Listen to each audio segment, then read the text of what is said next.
A service of KIBMradio.com, the Internet's home for an all old-time radio.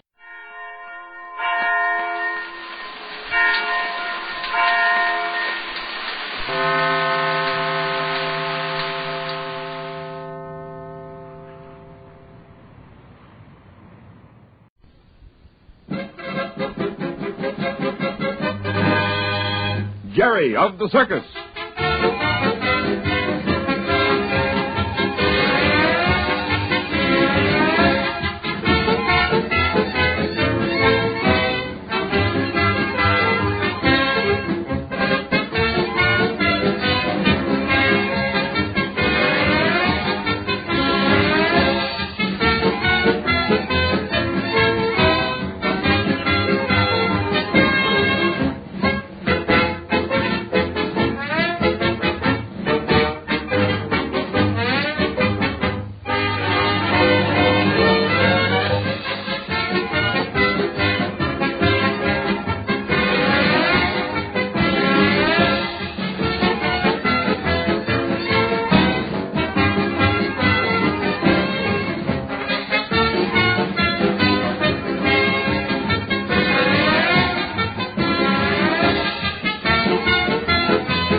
Jerry of the Circus.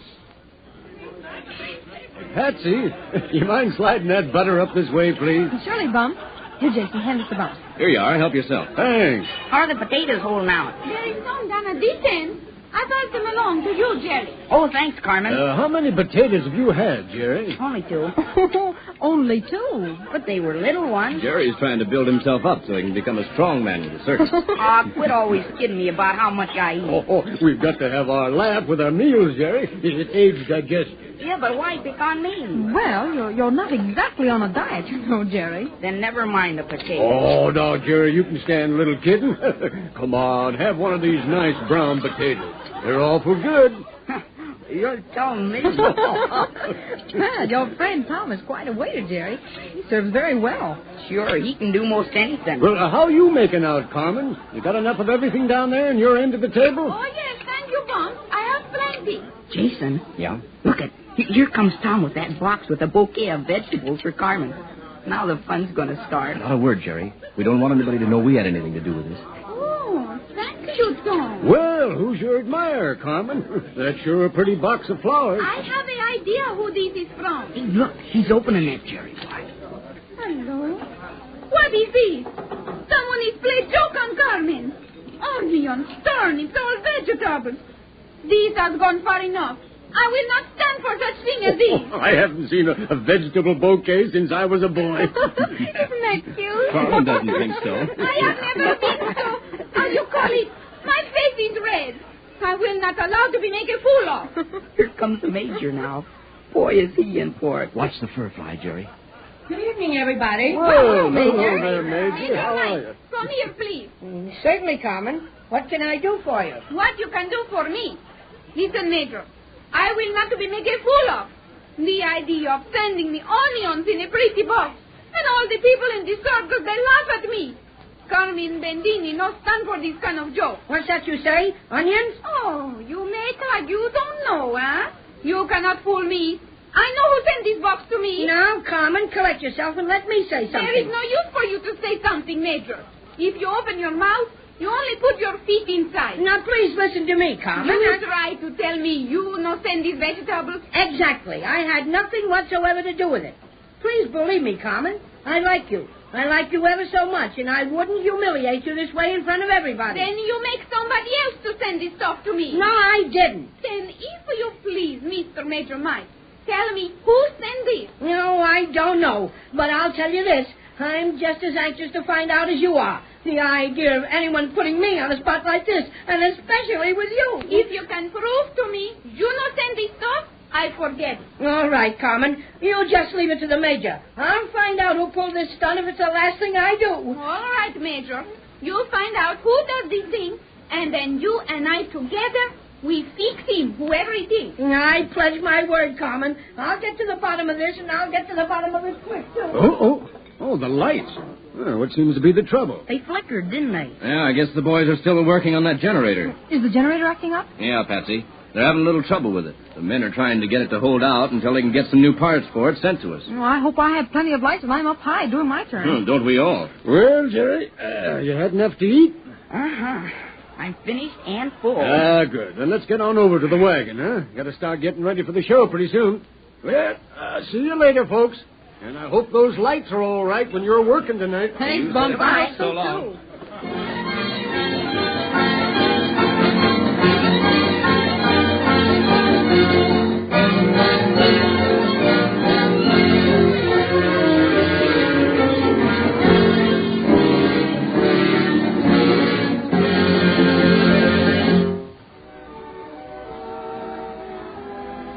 All right, Rags. You'll be going on in a minute.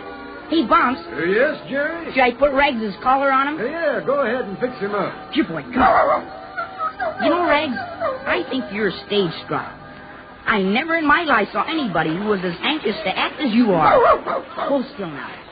Gotta make you look pretty with your big ribbon collar. You all set, Rag? We're all set and raring to go. Well, here we go. We're on. Come on, Rag. Come on, boy. Do a good show now. Who are you telling to do a good show, Jerry? Oh, hello, Patsy. I just told Rags to do his best. Well, doesn't he always give a good performance? Oh, sure, but I always say that. Say, how are the lights holding out? Okay, I guess. They must have the generator fixed all right. Well, I'm surely glad they were working when I did my turn. All the time I was up there in that trapeze, I kept thinking how awful it would be if the lights went out and there I was in midair. You just fall into the net. You've done that before. That's true, Jerry, but I wouldn't be able to see how far the net was, and I might not be able to turn my body so as to land on my back. You know, I told you a long time ago how important it was to land just right in that net. Say, that's right. It's dangerous business working without lights, and that goes for any of the acts. Well, the Mendinis are through, so they can't get hurt. Now all we have to worry about is Jason's turn. Oh, there's nothing to worry about. The generator's been fixed now. The lights haven't flickered since we were having dinner in the mess tent. Oh, I hope you're right, Jerry. Anything new about Major and Carmen, or are they still angry? Oh, there's plenty new, Jerry. I was just talking with Carmen a while ago, and I found out some things that really scare me. Oh, what's the matter? Well, it's not about the Major, but Carmen has been getting notes telling her to leave the circus and threatening her with all sorts of terrible things. Well, who's sending them to her? She doesn't know. She hasn't told anybody about it except Carlos and Alfredo.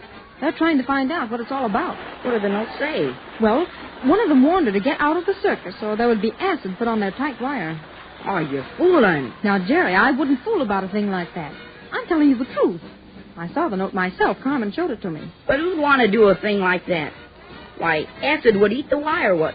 They'd get hurt or maybe killed if it broke when they were up there working on it. That's just it. It's serious. And Carlos and Alfredo were very much upset about it. Well, don't they have any idea who could be sending those notes? No, they can't think of anyone who might be an enemy. And then the funny part is that the notes are just to Carmen and not to her brothers. Somebody just has it in for her. Oh, there, Patsy. You're watching the star turn of this opera? Oh, I'm sorry, Bumps. Jerry and I were talking so much we forgot to watch. Well, you see there, Rags? We're being slighted. Patsy was just telling me...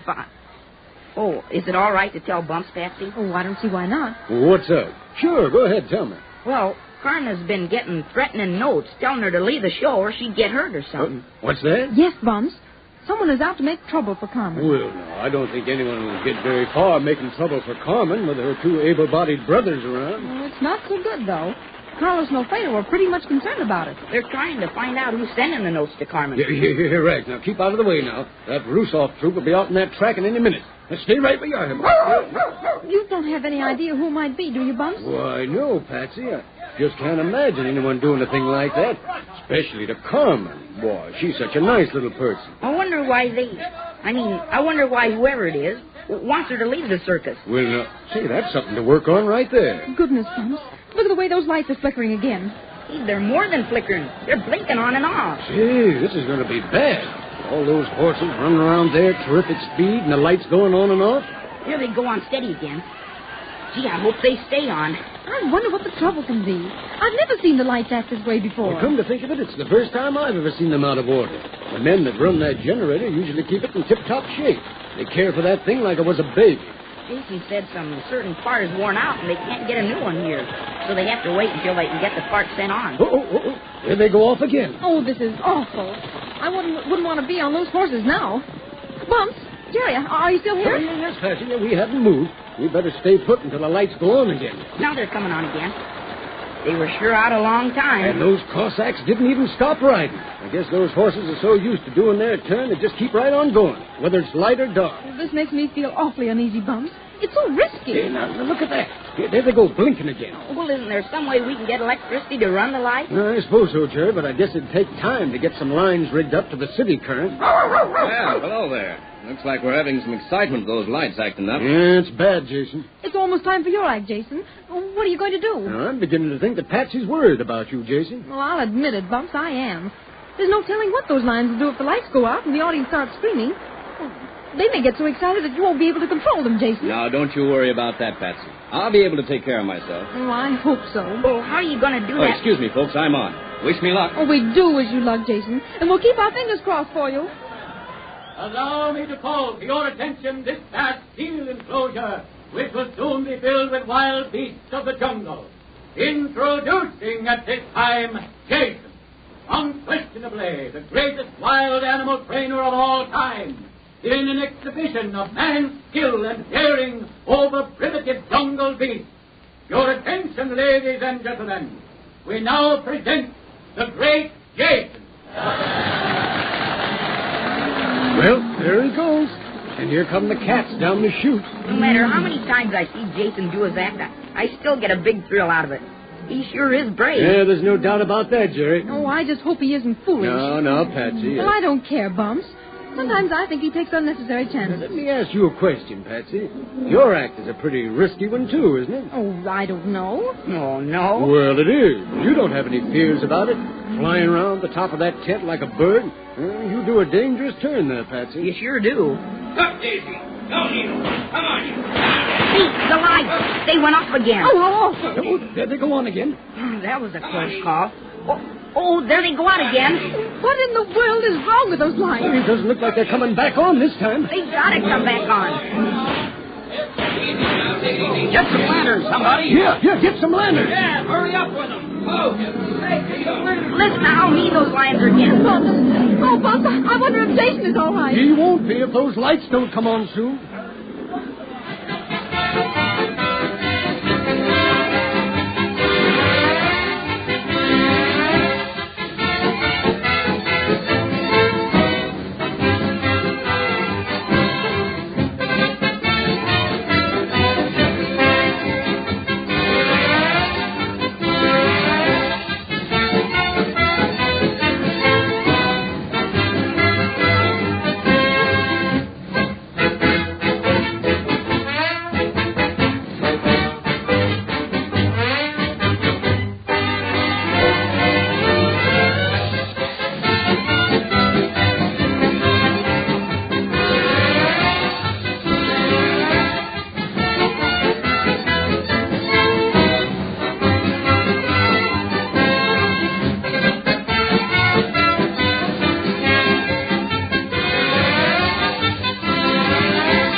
countdown for blastoff.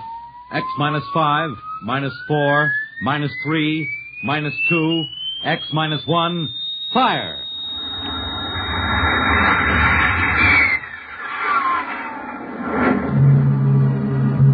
From the far horizons of the unknown come transcribed tales of new dimensions in time and space. These are stories of the future. Adventures in which you'll live in 1,000,000 could-be years on 1,000 maybe worlds. The National Broadcasting Company presents X minus 1.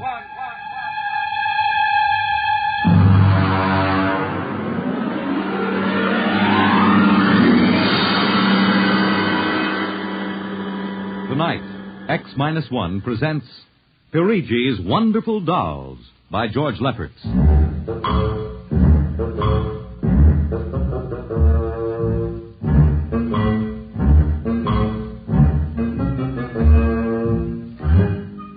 The doll shop stood on a quiet Washington side street, not too far from the sprawling Pentagon building. A woman and child waited outside, the little girl peering eagerly through the window at the dolls inside, and the woman glancing impatiently at her wristwatch, as if expecting someone who was late for an appointment.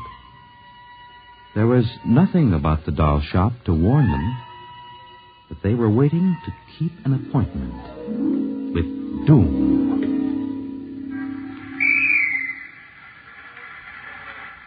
Mommy, look. What, dear? In the window of the shop, the tiny dolls. Oh, Mommy, do you think Daddy will buy me one? We'll ask him when he comes, dear. Should be here soon. He said 3 o'clock on this corner. I see him, Mommy. See? Oh, Henry, over here. Hello, dear. I'm sorry I'm late. Well, we're all ready to go shopping. Cindy's been... Yes, I'm afraid we'll have to call off the shopping, Elma. Oh, Henry, we promised Cindy. Well, I'm sorry, but it's just one of those things. You've been the wife of an Army colonel long enough to know his life isn't his own. What is it this time? Some more of that flying sphere nonsense. The pilot who says he sighted it last month crashed and was killed today, and the general wants a full report. Oh, dear. What next? Well, I got a staff meeting at the Pentagon at 3:15. Daddy, look in this window. Well, I haven't time, dear. Alma, Just for a minute, Daddy, Yeah, please. Now, Cindy, I haven't time to stop and watch a bunch of 6-inch dolls parading around in the shop window. Say, they are lifelike, aren't they? Look at that, Alma. Dolls are marching around like a regular review. They've even got their own little band. See the one in the red jacket, Daddy? Yes. He's the leader. He's bowing to us. Well, they don't look human. Henry, your staff meeting. Oh, yes. Well, I got to run. Can we buy one, Daddy? Well, not now, dear, and I'll run along. Now, don't go spending a lot of money on that nonsense. No, dear. Bye. Bye, Cindy. Bye, Daddy. Oh, look, Mommy, the band is going to play. Aren't they wonderful, honey? Honey, I must have stood on this corner 1,000 times. I've never noticed the shop before. Look at the man inside, Mommy. Who's he? That's the proprietor, dear. Doesn't he look funny with those red cheeks and white mustache? It's easy to see who he models his dolls after. Mommy, look, he's coming to the door. He's coming. Good evening, children. Good evening. How funny he talks. Hush, Cindy. Would you like to step inside the shop of Santo Perigi? Well, yes, we would. But... This way. Mommy, it's like fairyland. Here in the shop of Santo Perigi, creator of Perigis' universal wonderful dolls, the world of adult reality is blended with the world of child's fantasy. This is a new shop, isn't it, Mr. Perigi? What is new and what is old? Come, this way. Would you like to meet one of my little ones? Oh, yes. Now, this one in the red jacket is Toto. He is the leader. Handle him ever so gently. See, I will set him on the table.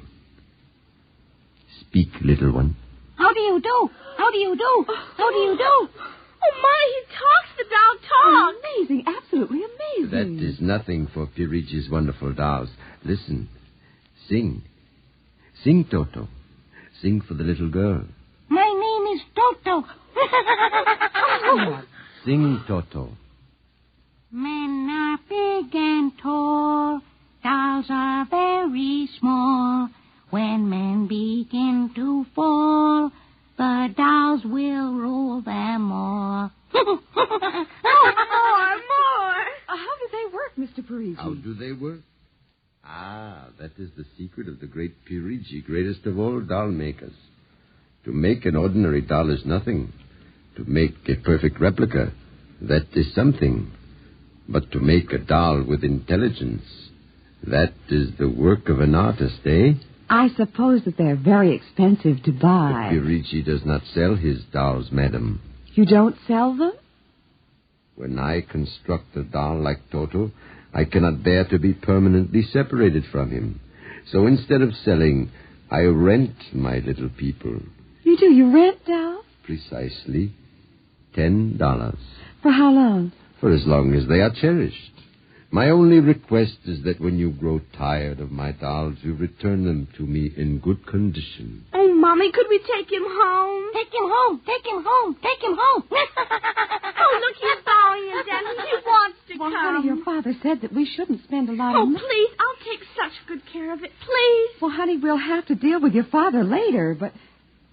Well, Oh, Mommy. all right. Wrap him up, Mr. Perigis. But I have a feeling that when your father comes home, we'll be sorry. Be sorry. Be sorry. Be sorry. Be sorry.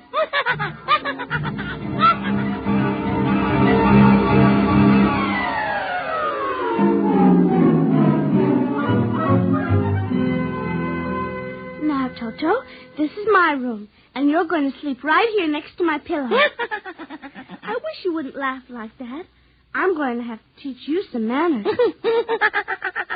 And you be quiet because my daddy will be home soon. And he's a colonel in the Air Force staff. And he'll bust you to private if you don't behave. Come along now. I'm going to introduce you to my puppy dog, Mr. Blister. So be good. Here, Mr. Blister. Here, Blister. Come on. Mr. Blister, this is Toto.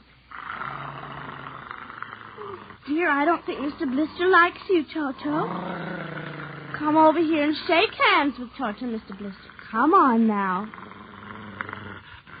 Mr. Blister! Let him go! Let him go! Let him go!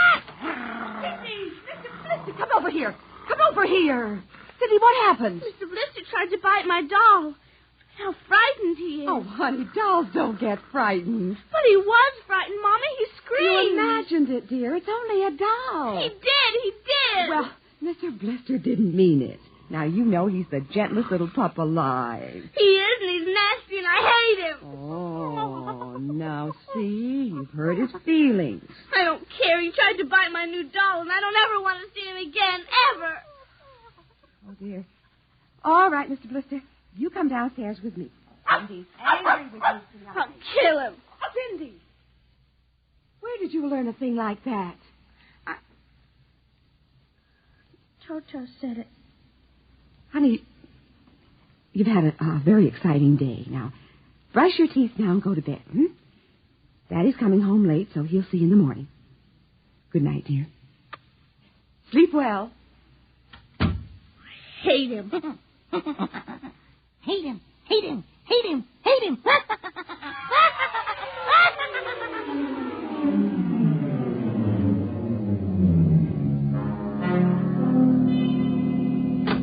Morning, Alma. Breakfast ready? In a minute, dear. How was the staff meeting last night? Horrible bore as usual. I don't know what's got into the old man. Just because a few farmers corroborated the pilot's report, he thinks some strange aircraft has penetrated our radar zone. Well, where's the little one? Up in her room. Now, that's funny. She's usually down here before me. Well, she's probably up to something. Sit down, dear. Say, remind me to take some papers back to the War Department, will you? I left them in my strong box. You haven't been bringing your reports home, have you? Well, it's safe enough. Well, you told me it was against regulations to bring secret papers home. Well, I had to finish some work for the old man, and nobody will ever know the difference. Well, I don't know. Oh, would you feed the puppy before we sit down, Henry? Yes. His bowl's under the sink. Where is he? Say, that's funny. Here's his supper from last night, only half eaten. He's getting fussy. Doesn't like canned dog food anymore. Here, Blister. Here, Blister, Blister, Blister. I wonder where the dickens is that mutt? Maybe he's on the back porch. Here, Blister. Hey. Elma. What is it, dear? Elma, look. Henry, is he... He's dead. But how? From the looks of it, he might have been poisoned. But who would do a thing like that to an innocent little puppy? I don't know. Let me see his dish. Look at that. I don't understand this at all. Not at all. What, dear? What is it? There are pieces of broken glass in this food. Blue glass, you see? How? Henry. What? I just remembered something. What? It may be coincidence, but in the bathroom this morning... Well, what about the bathroom? Oh, Cindy's blue glass, the one with the Mickey Mouse on it, was broken. I found pieces in the wastebasket. I meant to ask her about it. Alma, for heaven's sake, you aren't suggesting that our little girl... Well, she loved Blister more than anyone. Not last night, she didn't. Why not? He went after Toto. Now, who is Toto? That's her new doll. Her what? Honey, I was meaning to tell you. Well, you bought her one of those dolls. I just rented it. Well, rented it. Now, look here, Alma. You know we haven't got the kind of money to throw away. Well, she had her heart set on it, dear. I used my dividend. All right. But what happened with Blister? Well, he went for the doll, and Cindy said she hated him. Oh, well, a child... She said she'd kill him. Where'd she get a thought like that? I don't know. Has she been watching those chillers on television? I don't know. Well, it's too ridiculous. Good heavens, a 9-year-old child putting ground glass in dog food. She'd have to be a monster. Mommy! She's coming. Well, don't say anything. I'll talk to her. Morning, dear. Morning, Mommy. Morning, Daddy. What's the matter? Sit down, dear. Yes, sir. Now, your mother tells me you broke your blue drinking glass. Oh, no, I didn't break it. Cindy. I didn't. Well, now, somebody broke it. It wasn't your mother, and it wasn't me. It must have been Toto. Cynthia. Cindy, you know Toto is only a doll. Now, a doll couldn't have broken your glass, could he? Well? I guess not. So we can't very well blame it on a doll, then, can we? But he must have done it, Daddy. Cindy, you know how Daddy feels about little girls who tell fibs. Now, did you break your glass and maybe accidentally get some pieces into Mr. Blister's dish to sort of punish him for biting your doll? No, Daddy. Well, I'd hate to think you'd done something you knew was wrong and you were blaming it on a doll. Is something wrong with Mr. Blister? Is he sick? Worse than that. Henry. The child has to face reality, Alma. What's the matter with Mr. Blister? He's dead, Cindy. Oh, no. We can't be dead. He isn't dead, Daddy. No, he isn't. He isn't. Mommy. Honey, he is dead, Cindy. But he'll come back. He has to come back. No, darling, he won't come back. Ever? Not ever. Yes. Well, now that we've told you, Cindy, you want to change your mind about the glass? Henry, leave her alone, please.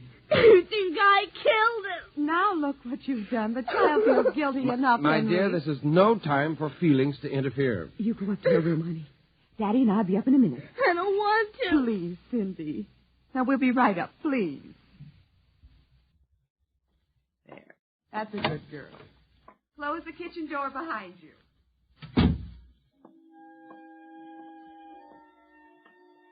Mr. Blister's dead. He isn't coming back. Ever. Ever.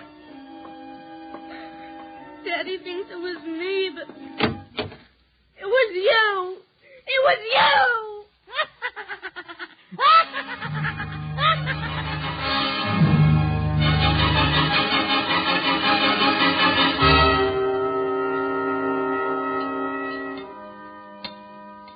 Eat your supper, dear. I'm not hungry. You scarcely touched your lunch. I don't feel like eating. Is it Mr. Blister? Now, answer your mother. She'll work it out her own way, Henry. Well, I don't know, Elma. When I was a boy, there was such a thing as discipline. Now, the way this child is being brought up... Henry! Well, it's true. There's no respect, lying, and... Oh, there, honey. Now, your father's upset. He doesn't mean Well, it. what's happened to us? We were a nice, peaceful, happy family until you bought that cursed doll. Now who's blaming things on the doll? Well, it's true. Oh, now I've spilled my coffee. I'll get you another cup. Never mind. I'm late now. I better be going. Oh, you wanted to get some papers from the strongbox. Oh, yes. Cindy, please, try to eat something. Yes, ma'am. Alma! Alma! What is it? Alma! It's gone. What's gone? The box, the strong box is gone. It can't be. The door to your study's always locked. You and I have the only key. I know all that, and I tell you it isn't there. Well, who would go? I don't know. Alma, those confidential reports, if they ever got into the wrong I place. warned you about keeping them there. What if it ever came out in the open? Can't you see the papers? Call the police, Henry. And throw my Army career in a wastebasket after 17 years? No. We've got to find it ourselves. Well, it was there when I went in to clean this morning. What about your key? It's right here. I always keep it with me. It's funny. Oh, no. My other keys are on the ring. Oh, you've lost it. I don't see how. Alma, how could you do Oh, it? Henry, please. We'll search the house. I can't think of anything else to do. Well, you'll miss the staff meeting. Meeting?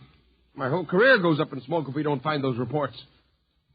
Somebody got hold of your key and opened that room and... I know. Cindy. You leave the child alone. She's been through enough. You know she wouldn't do a thing like that. I don't know anything anymore. I don't even know my own child. I don't even know you. All I know is that strongbox is gone and it contains papers that are dynamite if the wrong person gets them. The question being who? What's that? Coming from upstairs, it must be Cindy's doll. Oh, that blasted doll again. Something must have set it off. I don't know how the mechanism works. For heaven's sakes, let's go up and shut it off.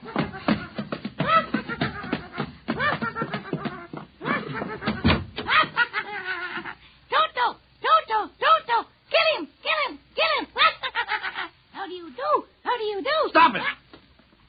Blasted little imp. Henry. Ever since you... Henry. What? Look. Where? What? Around the doll's neck. The key. The key to your study. You see, Alma.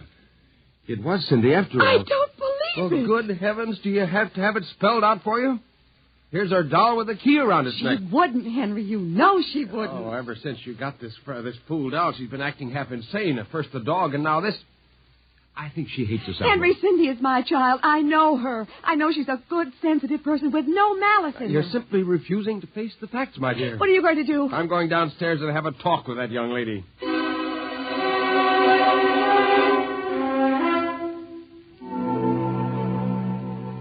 You're not telling the truth, Cindy. I am. Cindy, now you know that strongbox is very important to me.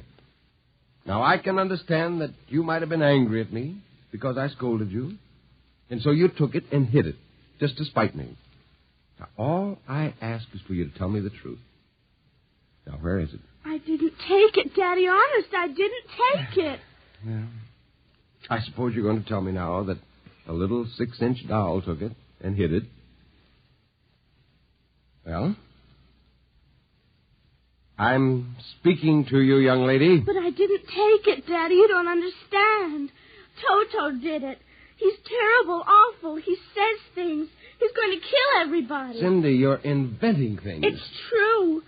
At night when I'm sleeping, he stands next to my pillow and whispers things to me. Awful things.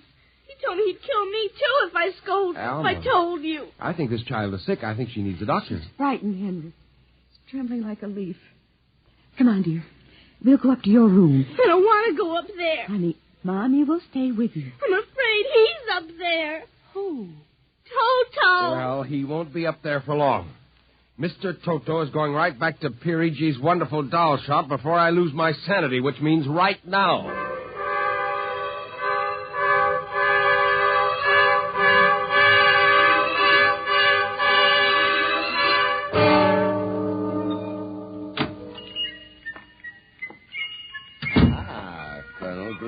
Welcome to the home of Perigis' wonderful doll. Are you Perigi? Santo Perigi, creator of the universal doll, the doll with a mind, the doll which... I'm returning one of your masterpieces. Oh? If you will step into the rear of my shop. Now the complaint? No complaint. Here's your doll. Good riddance. My little Toto. Rejected. You found the world of men too filled with hate. Hate, hate, hate, hate. We will change all that later on. Return to your comrades in the window, little one.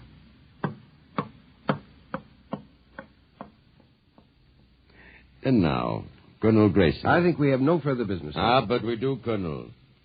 Let me see. Yes, here it is.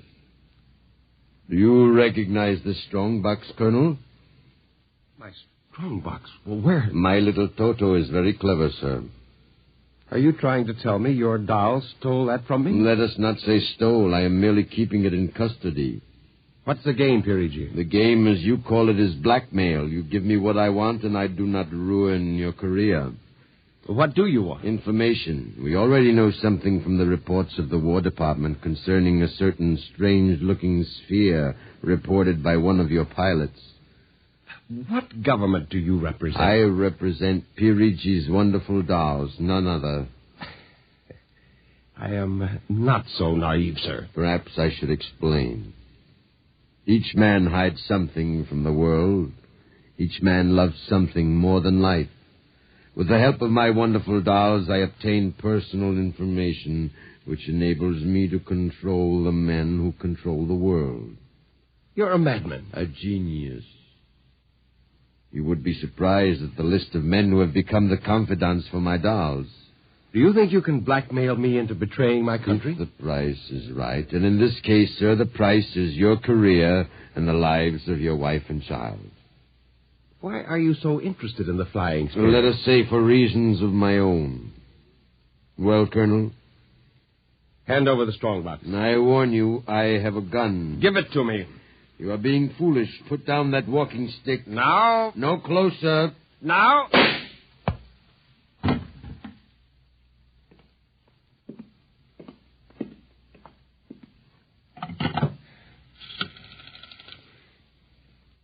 Hello? Give me the police. Hello? This is Colonel Henry Grayson. I've just killed a man. Yes, Perigis' doll shop, corner of 4th and Lexington. The body is in the back room. Yes, I'll wait for you. Shut up. Shut up, you little fiend. Colonel Grayson. Did I hear it speak? Colonel Henry Grayson. I must be going out of my mind, a 6-inch doll. Shut up! Your master's dead. You are mistaken, Colonel. I, Toto, am the master. What do you mean? If you will examine the body of Santor Perigi, you will see that he does not bleed. And he does not bleed, Colonel, because Santor Perigi never lived. Never lived? Santor Perigi is a doll. A doll? But that's impossible. He's a man. He talks. He walks. The people of Meretrix are skillful doll builders. People of Meretrix? Doll, but... Look, who are you? I am Xanthus Imperator, commander of the legions of the 3rd planetoid, Meretrix. Legions? Planetoid? My people and I, whom you regard as dolls, come from a tiny planet beyond the moon, so small that it cannot support our population. We landed one of our space spheres on Earth 3 months ago with the intention of colonizing. Unfortunately, one of your pilots intercepted us. So that's why you wanted our information. Precisely. Are you human? Oh, quite human. Of course, in order to deal with Earth people without suspicion, we were forced to construct Perigi, a man-sized doll. Well, I can't believe this. I'm having hallucinations. I'm going to get out of here. Oh, that would be impossible. We have weapons of destruction quite unknown to Earth people. Well, I phoned the police, and they'll be here soon. By the time they arrive, my people will have prepared something quite shocking.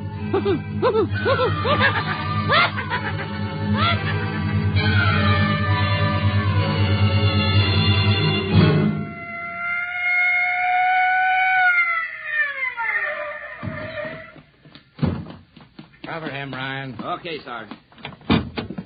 You the guy who turned in the call? Yes. Where's the body? Well, it isn't exactly a body. What do you mean? It's a doll. A what? Well, you've got to let me explain. Now, this sounds fantastic, but I've stumbled onto an unbelievable plot to control the world. Keep talking. Now, these little dolls, they aren't really dolls. They're tiny people. There's a big doll named Santo Perigi, and he runs this shop. Holy smokes. He's off his trolley, Sarge. Listen, mister, we got a call that there was a murder here. Now, if there was one, where's the body? Behind those curtains in the back. Only it isn't really a body, you see. What? I hear something back there, Sarge. All right, cover those curtains. You! Is anyone back there? Come on out. Come out or we'll come in and get you. Something's coming. The curtain's opening. Welcome, gentlemen. Perigis. Well, this is impossible. I smashed his skull. You know this guy? Yes, that's the one. That's the doll. What's your name, mister? Perigis. Santo Perigis, creator of the Universal Doll. You ever see this man? Never until just now. What? Well, he's lying. I tell you, he's nothing but a life-size doll. The real masters are these little dolls. Ryan, are you getting this? He's wacko, Sarge. Nutty as a fruitcake. Look, I'm not crazy, I tell you. I can prove it. They must have fixed up his head when I smashed it in. Touch him, you'll see. Mr. Perigis, you know what the guy is talking about. The man is demented, obviously. Look, I tell you, there's a plot to control the Earth. Listen, you've got to let me call the War Department. They'll want to know about the flying sphere. Holy mackerel, this gets worse every minute. Ryan. Take him to headquarters? Save some time. Take him down to the psycho ward. Okay, Buck Rogers. Look, come along nice and quiet. Look, you've got to listen to me. Don't you see the future of mankind is at stake? Sure. I know how it is. Look, he's nothing but a man-sized doll. Touch him. And the little ones are going to take over the Earth. I know. I had the DTs once. Okay, Sarge. We'll see you later. Please. Come along. Please, listen to me. You've got to listen to me. Sorry to cause all this trouble, Mr. Perigis. Not at all, sir. Not at all. Well, I'll be. Well, that ain't the cutest little doll. Say, my little girl will be nuts for that. Perhaps you will accept it as a gift. Well, now. For saving my life. That madman might have killed me. No home is really complete without one of Perigis' wonderful dolls, Sergeant. Is that right, Toto? Yes, but I would like in some way to show my gratitude. You will be doing me a favor if you will take the doll home to your little daughter. Say, this ought to make her the happiest girl in the world. Yes, Toto will come as a great surprise. A very great surprise. Won't it, Toto?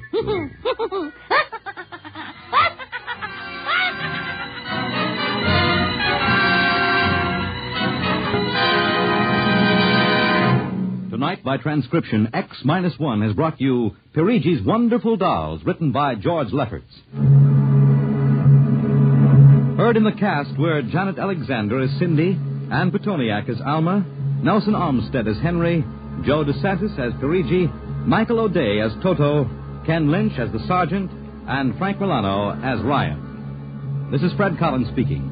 X-1 was directed by Fred Way and is an NBC Radio Network production.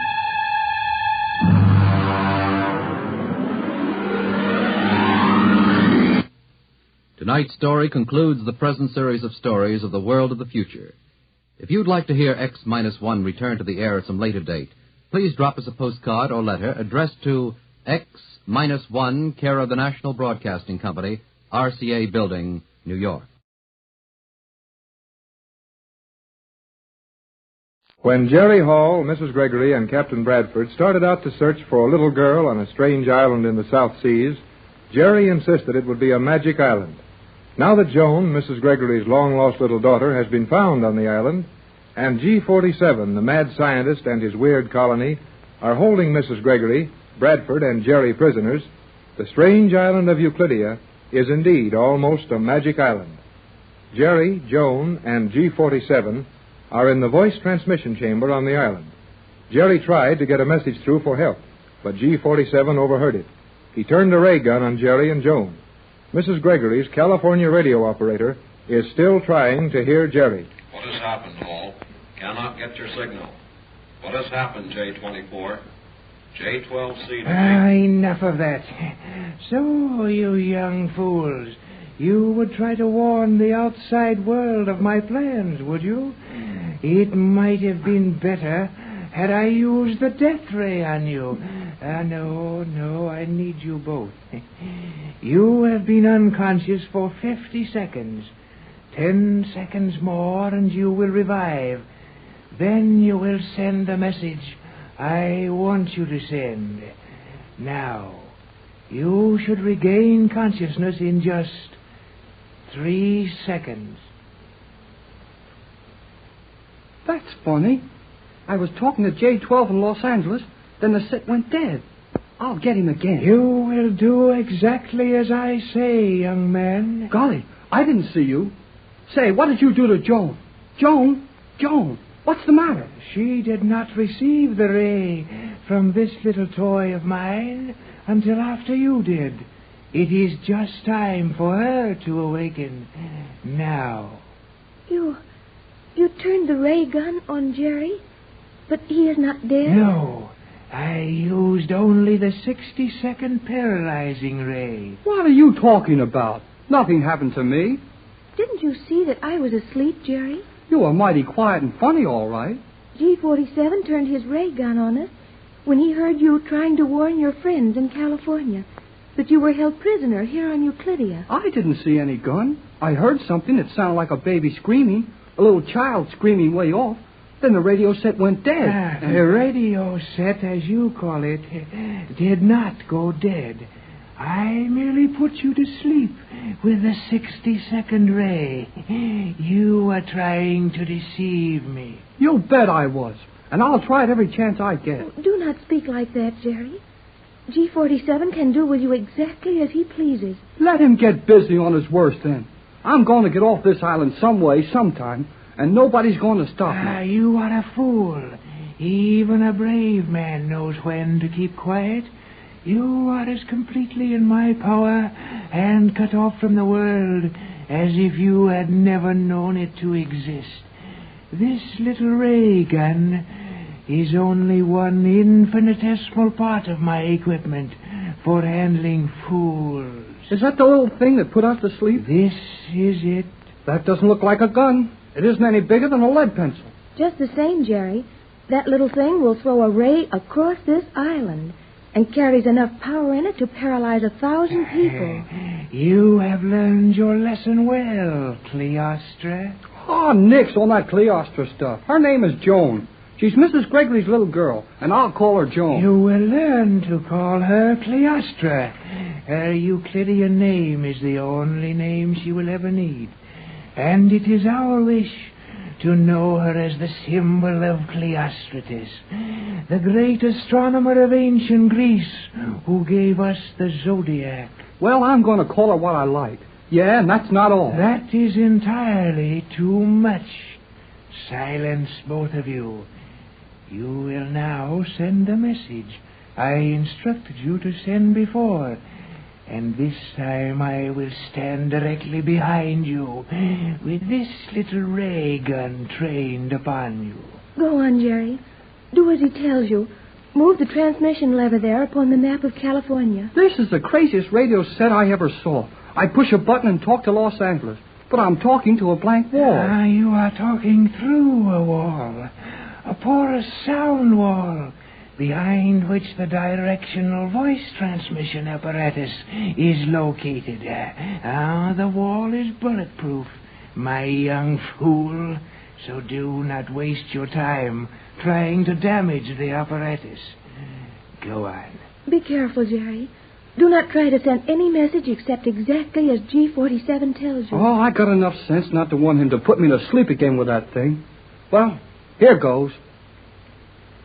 J24Y to J12C at Los Angeles. Hello, J12. Jerry Hall to J12C. J12 to J24. Hello, Jerry. What happened to your signal? You were coming in good, then stopped. I got the word danger. Go ahead, J24Y. Say there is no danger. Correction on that, J12C. I said no danger.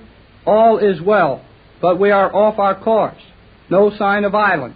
Stand by for further report. Repeat, J12C. J12C to J24Y. Repeating. No danger. Off your course. No sign of island. I'm standing by. Okay, J12. Can you give me your position? No position. No position, J12. We'll give position later. That is all. J24Y. That is all. Good luck, Jerry. Johnson on J12C. Now, how do you shut this thing off? It is off now. The method is no concern of yours. Gee whiz. Things work almost by themselves on Euclidia, Jerry. Yeah, too fast to suit me. Now I've got to see Captain Bradford. You may do so. You, Cleostra, will conduct this boy to the captain's cell. Then you will return to your quarters. I would like to visit more with my dear mother. You may see her later. You, Hall, will be allowed to see everything, or nearly everything, on Euclidia. When you have made up your almost negligible mind to the fact that you will stay here, your interests are here now. In the meantime, go and see your dear captain. Make all the silly plans you can think of to escape. They will exercise your minds and furnish amusement to me. Go. Enough of this. I will see you when I want you. I will see you again. I don't like that guy. No one does. But it is not safe to show it. Now come, Jerry, and I will take you to the captain. Then I must go to my own quarters. I'll see you after a while and tell you some more about California and the rest of the world, huh? Tell me this, Jerry, as we walk to the captain's cell. Your name, Jerry Hall, what does it mean? What does it mean? Yes, it must have a meaning. Well, it means that my mother's and father's name was Hall, and they called me Jerry. But that means nothing. Means plenty to me. But on Euclidia, all the names mean something. One of these days, you're going to quit worrying about what things mean on this spooky island. And it is a spooky place. Look, here we are walking on something that looks like concrete or stone. But our shoes don't make a sound. That is not strange to me. I have seen how they make the noiseless rock, the transparent steel, and the invisible cloth. Golly whiskers. When we get off this island, we'll show the rest of the world a lot of swell tricks. I wish, Jerry, I wish you would not speak of getting off this island. You're only wasting your breath. You don't think we're going to get off, huh? I know you will not. And you will only make it dangerous for all of us if you try. Wait till Tex Bradford and I get down to figuring this out. And we'll make it dangerous for anybody that tries to keep us from going. There's Captain Bradford's cell. I must leave you here. Where? I don't see any cell. You do not look closely, Jerry. There's nothing but a blank wall in front of us. And if you look carefully at that wall, you will observe that you can see through it. And Captain Bradford is sitting in a little cubicle of a room. Doggone it. I'm getting tired of all these tricks. Why don't they have windows and doors like anybody else? Doors and windows are not necessary when you can see and talk through steel walls. I guess you're right. Hey, Tex. Captain Bradford. Yes, Jerry. Come over to the wall so I can talk to you. You may step nearer, Jerry, but do not touch the wall. The walls are charged with electricity, huh? Yes, and the power is enormous. That's why these walls make such good cells. Stop. You are near enough now. Hello, Joan. How are you and Jerry getting along? This Jerry of yours, I like him. He is a very nice, but very foolish boy. Oh, she's worried, Tex. Just because I don't let old G47 bluff me. I'm afraid it's no bluff, son. Better lay low and do what he says. I must go now. When can I see you again? I will come to you when I have permission. Oh, darn the permission. Steady, Jerry. Joan's right. No use trying to go against the rules here till we have a plan. I'm sorry. I'll see you later, Joan. Goodbye, Jerry. Be careful what you do. Goodbye, Cleostra. You don't like that name much, do you? Oh, it's all right.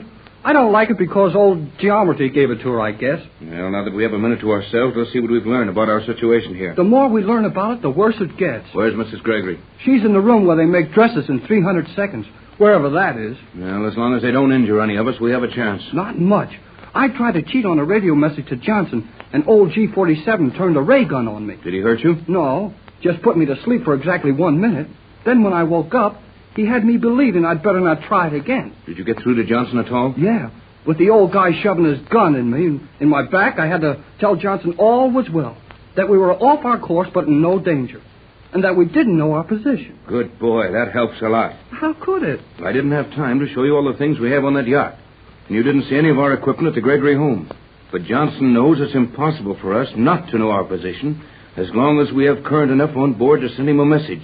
And in an hour, he'll have our position all figured out. How can he do that? Just as we did on the yacht when...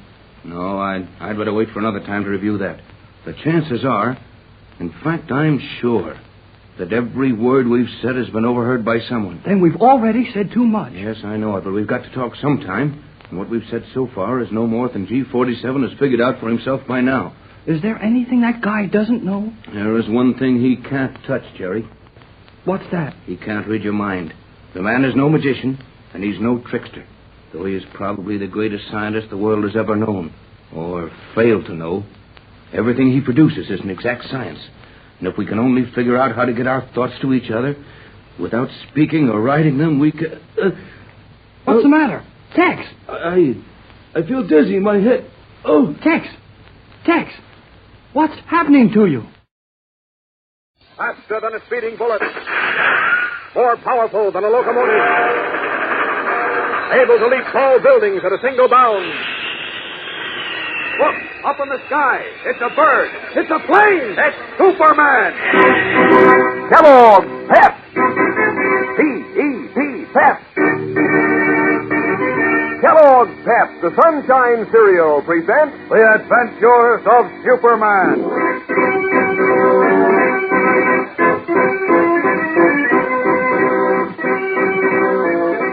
Today, vowing vengeance on Perry White, Jimmy Olsen, and his young nephew Chuck, Matt Briggs attempts to make the Unity House baseball field an arena of death.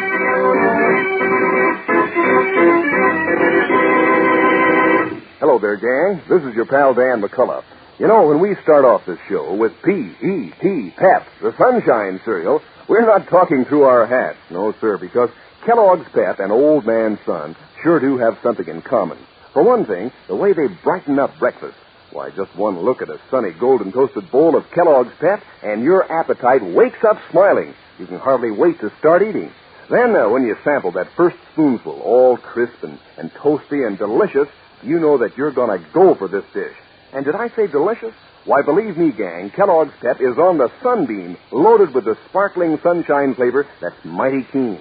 You'll keep right on eating until you've polished off every tender flake in your bowl. And that's the smart thing to do, you know, especially nowadays when we don't want to waste cereal. Because whole wheat is one of the grains picked out to go to fellows and girls all over the world. So get hep to Pep, gang. When Mom brings Kellogg's Pep home from the grocer's, make sure it's not wasted. Handle with care is the idea if you pour your own Pep. And eat up every bit you pour out. And pass the word along to the rest of your family, too. Just remember, eat all your Pep. Don't waste it.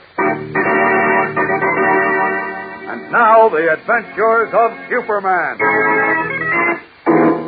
Due to the efforts of Superman, a group of hate-mongers and terrorists has been broken up, and most of its cowardly leaders are in jail. But Matt Briggs, the vicious head of the band, is still at large. Wild with rage at his nephew Chuck, who had revealed his identity to Superman, Briggs determined to do away with the boy, and with editor Perry White and Jimmy Olsen, whose testimony can send him to jail for life. Discovering that all three objects of his hate would be at a baseball game for the boys' championship of Metropolis gave the half-mad fanatic his opportunity. Everything looked just right, with Jimmy Olsen managing the Unity House team, Chuck Briggs pitching, and Perry White watching the game from a box. Now, while police keep sharp watch over the crowded stadium, Matt Briggs lies a block away on a high roof overlooking the playing field. A long-range rifle equipped with telescopic sights is in his hands. He's accompanied by a seedy, ferret-faced man named Lou. Listen. Olsen's sitting at the end of the bench. I'll get him first. Oh, blast it. What's the matter, Matt? Some big guy walked over there and stood right in front of Olsen. He's still standing there.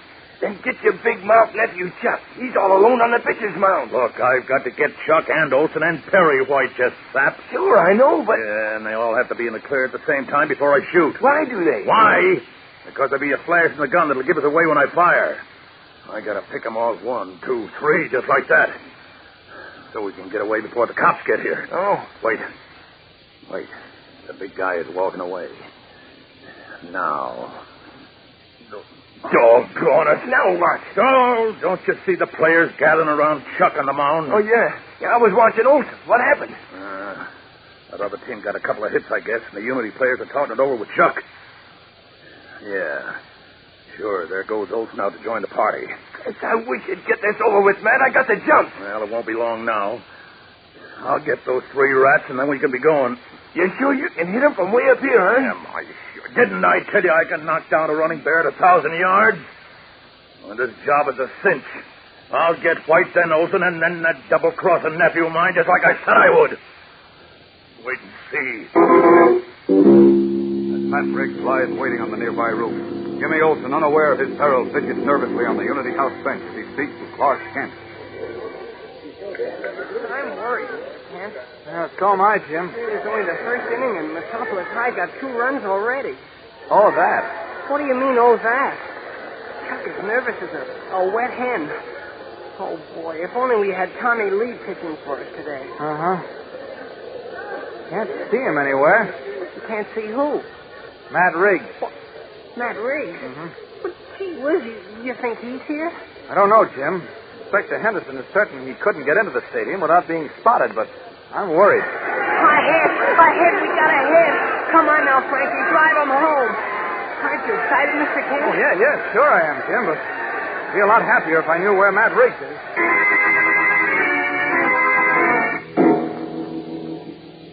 Set it up here much longer, Matt. I'm getting the jitters. Come on, get it over with and let's go, will you? Oh, take it easy, will you, Lou? Take it easy, nothing. Supposing somebody sees us up here and calls the cops. There's cops all over the stadium. Will you cut it out? Nobody can see us up here in this roof. I ain't so sure. Look, you had a dozen chances to shoot. What are you waiting for? I told you, didn't I? I'm not shooting until I can get Boynton, Olsen, and Chuck all in the clear. So I can get them with just 3 quick shots. But all 3 of them are never in the clear at the same time. They will be, though. And just as soon as they are, I'll let them have it.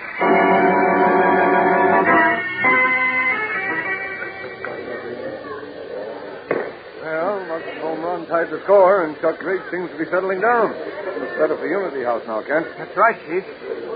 If only... If only what? No, nothing. Well, why do you keep walking around? Sit down here. Oh, thanks. I'd rather stand. If anything happens, I'll be ready. Ready? Ready for what? I wish I knew. Frankly, I'm worried about Matt Riggs, Chief. No, that rotten apple is far away from here by now. I don't know. He knows the police and the FBI are looking for him. Now, sit down, Kent, and forget about Matt Riggs. I can't forget him. Got a powerful hunch he's nearby. Oh, nonsense. Inspector Henderson's men are at every entrance and scattered through the stands. Riggs is stupid enough to try and get in here, they'd grab him. I suppose so, but... Wait, what's that? Our boy just struck out, if that's what you mean. No, there was a strange flash of light up that way. Flash of light? Yes, like the sun reflecting on... Oh, there it is again. I don't see anything. Oh, it's gone now, but... Great Scott! What? What is it, Kent? On that roof. I'll see you later, Chief.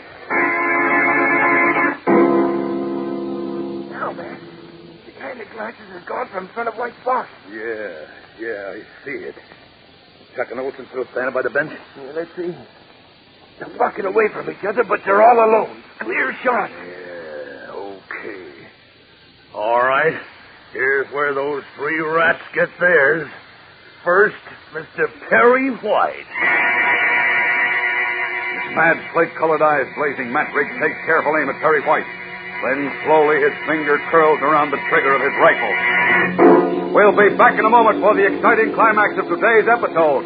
So stand by. Say, gang, I'll bet you're going to want to let out a cheer when you hear this.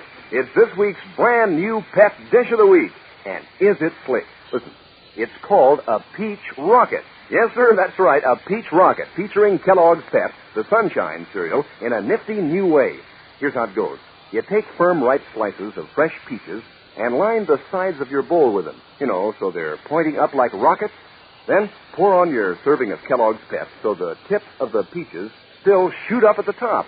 Add milk and sugar, and there's your Peach Rocket, one of the dozens of ways Kellogg's Pep can give breakfast a lift. Will your appetite skyrocket when you latch onto that keen sunshine flavor, when you sample Pep's tender, toasted crispness? Why, you'll get such a bang out of eating Kellogg's Pep, you'll keep right at it until you've polished up your bowl clean as a whistle. And that's one way to keep from wasting it, Another way is to pour it out carefully. Because wasting cereal is not a good idea, particularly nowadays when the cereal grains are being sent to fellows and girls overseas. And say, keep an eye on your younger brothers and sisters, too. Remember, eat all your Pep. Don't waste it. As Matt Riggs, lying on a high roof overlooking the Metropolis Stadium, took careful aim at Perry White, who was sitting in a box on the field, Clark Kent was behind the stand, stripping off his business suit to stand revealed in the blue costume and red cape of Superman. Matt Riggs on that roof with a rifle. He's aiming at Perry White. He's firing. Got to stop that bullet. Away! Like a flashing comet, Superman streaks above the grandstand, then swoops down to snatch the whistling bullet just before it reaches the unsuspecting Perry White. Got it. Firing again. A Jimmy this time. Away! Coiling in midair, the man of steel straightens out and rockets across the diamond, seizing another leaden pellet from the air before it strikes Jimmy Olsen. Then, 2 out. Now for the third. Hoy! Swerving, Superman flashes to the pitcher's mound at the speed of light, plucks a deadly bullet from the air as it is about to strike Chuck. Then, without pausing, he soars up from the stadium to the roof, where Matt Riggs, a look of fury on his face, is about to fire his rifle again. Oh, no, you won't, Riggs. What are you doing? Strikes are out. I'll take that rifle. Matt, look! Superman! Right. Give me that gun, I said. No, I won't. Struggling won't help you, Matt. You let me go. Let me go. I'm going to kill you. You're all through killing, my friend, and you're all through with all your other dirty work. Come on, now. Under my arm with you. You too, mister. Now, let me go. I didn't do nothing. Tell that to the judge. All set for the city jail?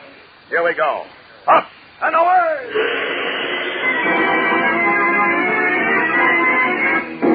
Leaping from the roof with Matt Riggs and his henchman under his arm, Superman streaks with them to police headquarters.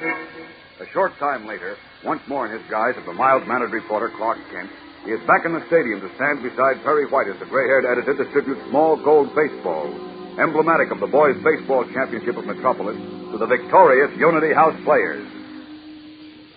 You boys of Unity House have done a fine job, and I'm proud of you. You've not only proved that you're the best baseball team, but you've proved that youngsters of different races and creeds can work and play together successfully, in the American way. Well said, Chief. Yes, sir. Well, boys, now it's up to us to... Excuse me for interrupting, Mr. White, but Chuck here wants me to tell you something. Oh, come on, Chuck. Speak for yourself. No, wait, Mr. Kent. Well, he's afraid it'll sound like he's grandstanding if he says it himself. I can see what he means, so I said I'd talk for him. Oh, I see.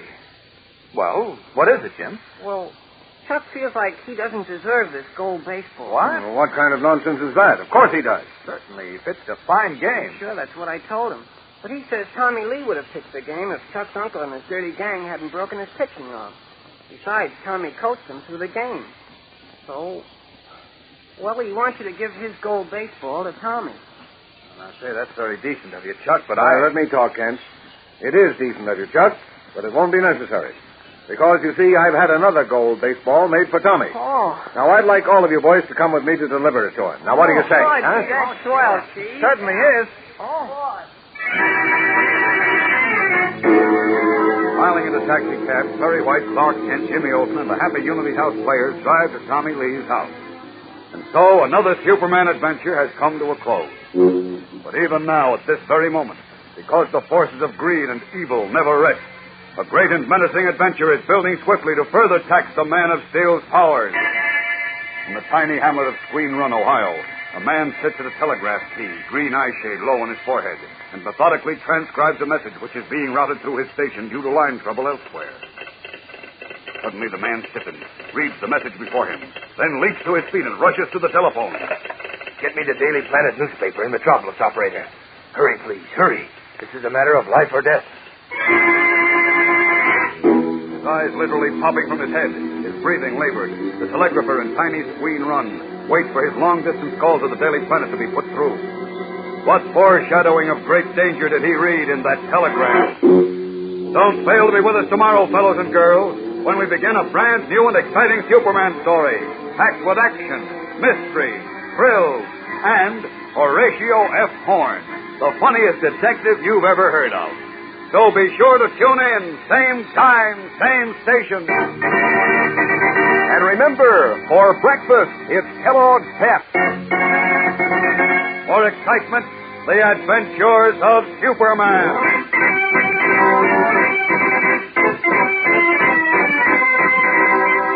Superman is the copyrighted feature appearing in Superman DC comic magazines and is brought to you Monday through Friday at this same time by Kellogg's Pep, the Sunshine Cereal.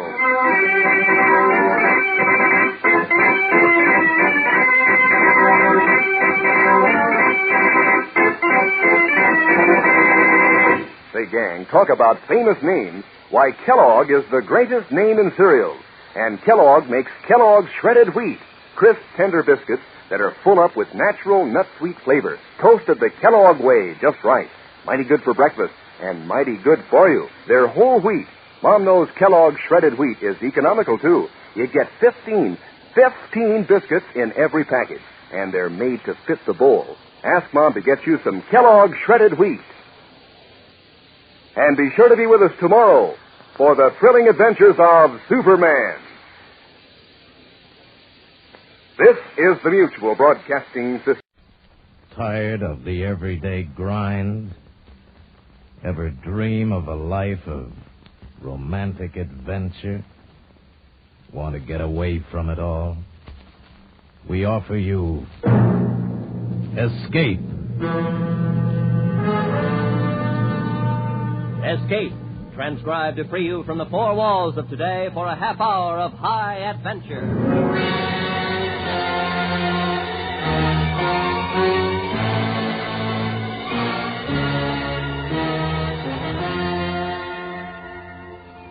You are lost in the trackless wild of the Irish moors. Your only companion, a beautiful gypsy woman. And you know that somewhere in the dark behind you, searching every foot of ground for you, is the giant of a man called Charon, who plans to take your girl and at the same time take your life. Listen now as Escape brings you John Dehner's story, Benchillina and the Fisherman.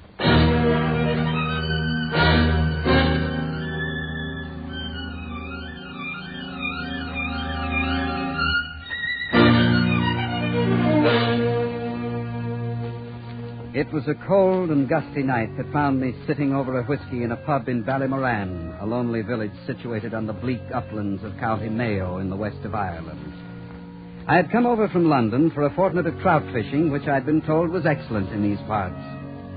As it was late and the pub deserted, I was questioning the proprietor, one Hackett J. O'Cool, about the lakes and streams nearby.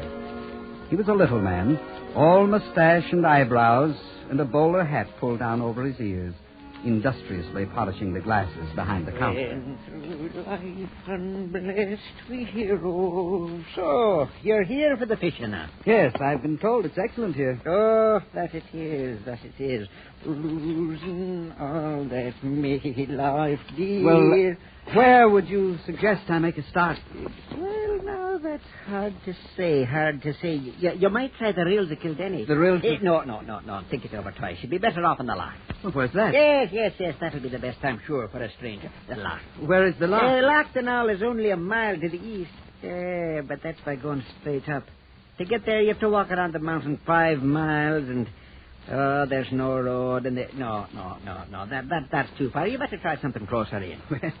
So far, I have the Rills of Kildenny and Loch Dunall, and they're both good, you say? Oh, good trout, that long. That long? Well, that long. Even that's respectable. Respectable? I'll tell you whether trout are more respectable than that. I'd better have another whiskey. Aye. And you'll need it when I tell you about the place I'm dreaming. Won't you join me, Mr. O'Cool? Oh, Mister, I will. Oh, I should not even be telling you this, but I feel it me duty since you've come all the way from London with your fish pole. Yes, I'd hate to be disappointed. The Drino. The Drino? Where's that? The waters of the Drino up on Dark Mayo. And the fishing's good? Yeah, that big. Truly? Strike me, a friend line, strike me dead. But why did you hesitate a moment ago?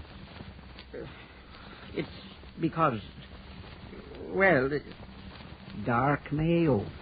What is Dark Mayo? Oh, the loneliest moor in all of Ireland, north or south, stretches from the mountains to the sea and cursed with a loneliness that keeps all living things away. Where do I find this place? All except for the gypsy folk. Last year, before he went mad, Portry Slogan told of seeing the Black Romany dancing among the spirits. People in the vapors with a wild fandango they were. Mr. O'Cool, how far is it? With burning and flame. How far, Mr. O'Cool? Not far.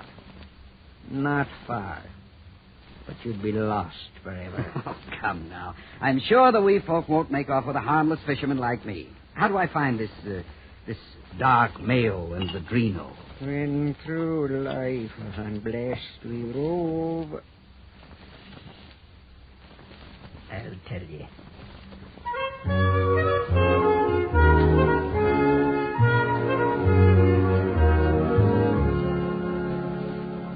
The following day, I gave myself an early start and arrived after an hour's walk at the place described by Mr. O'Cool, Dark Mayo and the waters of the Drino. It was a cheerless expanse of ancient rock and wild gorse, shrouded over with lifeless tatters of mist or vapors. I could readily understand the natives' reluctance to set foot on this bleak ground. But the deep flowing waters of the Drino excited me in this barren land, and soon I had my line in the water. Mr. O'Cool was right. The trout were magnificent, and my luck was with me. It was almost noon when something really big struck at my fly. Blast! Missed you. Well, I'll get you yet. Who's there? Be careful you do not fall off the rock. I can't see you. Here I am. Oh, I see you now. Oh. What is the matter? But nothing. It's so lonely here, so desolate. I didn't expect to see anyone, let alone a beautiful young woman. Oh, no. It is you who is beautiful. I watch you all morning. You've been here all morning? By the rocks up there. And I say, oh, what a beautiful man. I wonder what it's like to love him. Oh? Well, is that so? I see you lose that fish. You're very funny. The look on your face when you say, blood. Yes, I enjoy that word. Seems to help me carry the burden of my misfortune. Blood. I say, you'll frighten off all the fish. They can hear you, know. Oh, that is lies. But I tell you, I am magic. All morning I make you catch fish. All the fish, all morning. Well, it's very interesting. Thank you very much. Now, again you go fish. And I say, you catch the same one you just lose. I hope you're right. Well, here goes. Cross your fingers or whatever it is you've been doing. Now, into that pool over there. Perfect. Now we'll see. Yes, you will catch him very soon. Working your magic? Yes, magic. Good. You know, you worry me. Why? Aren't you cold, dressed like that? I am not cold. Hardly fitting for the rigors of dark mail. Don't you like? Fascinating. Inadequate, but there he is again. Got him. You see, the magic works. He's a fighter. I'll have to work closer to him. Oh, be careful that rock you step on. Now, boy, I've got you now. I've got you. He's slipping. The rock. Oh, I help. I'm all right. I can just... Oh, what is the matter? Nothing. I'll be all... Oh, let me help you. I must have twisted my ankle. I can't put any weight on it. Here, take my hand. Oh, you'll get all wet. No, hold now. So, up, slowly. There now. Thank you. Poor, beautiful man. Let me look at your legs. Can't see nothing. It hurts. Can't put my weight on it. You come with me to my caravan. I fix you. Why not back to Ballimoran? It is too far. My caravan is closer. Come, I'll show you.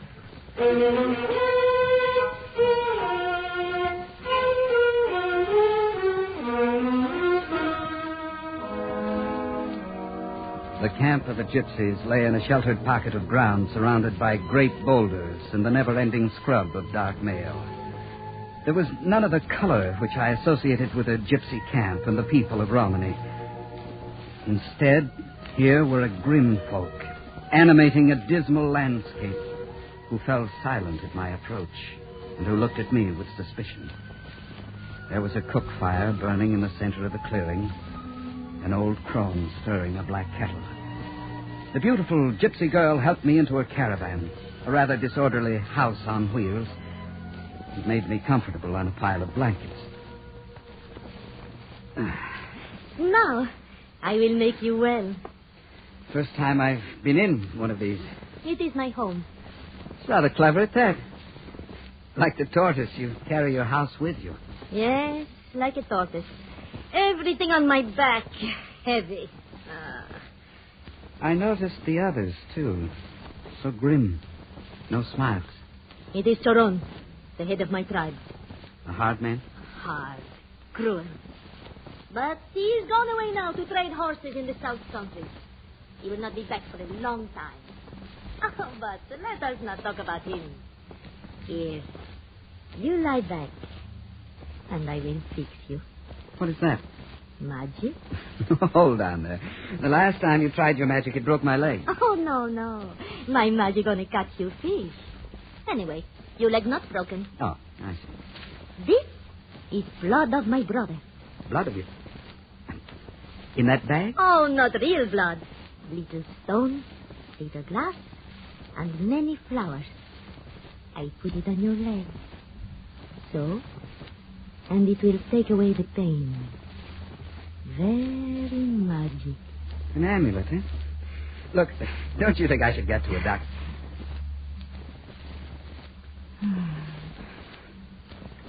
Why did you do that? You are beautiful. I like to kiss you. Yes. Does seem to help. You like to?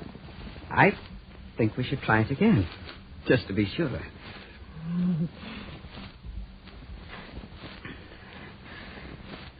What is your name? Benchillina is her name. Cannanamengro! Benchillina Petulengro, her name. So sto te calling a cave, Jugal? The woman who is to marry Choron. You spy for Choron? Yes, for Choron. What the devil is this all about? Ah, he's Vino, the shadow of Choron. He's the coward who whispers the ugly stories to his master. Now, look here. Oh, Gorgio, you rest. This is not your fight. You rest. You, Carlo, what are you doing here tonight? Choron is coming, Benchillina, you know. I will not be here. He will find you. Then I will be dead. I will not marry him. So, I shall sit here and wait until he comes. Do your waiting outside, Carlo. No. Choron says I watch. I watch. It will be a long watch. Not long. Choron comes in the morning.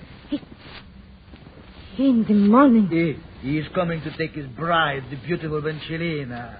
You lie. He's in the south. But what will Choron say in the morning when I tell him the beautiful Benchillina was kissed the Gorgio here? You will not tell Choron anything. He will cut you in the face in the morning if I tell him it's not so. You will not tell Choron anything. Benchillina. In the morning, Benchillina. Not anything!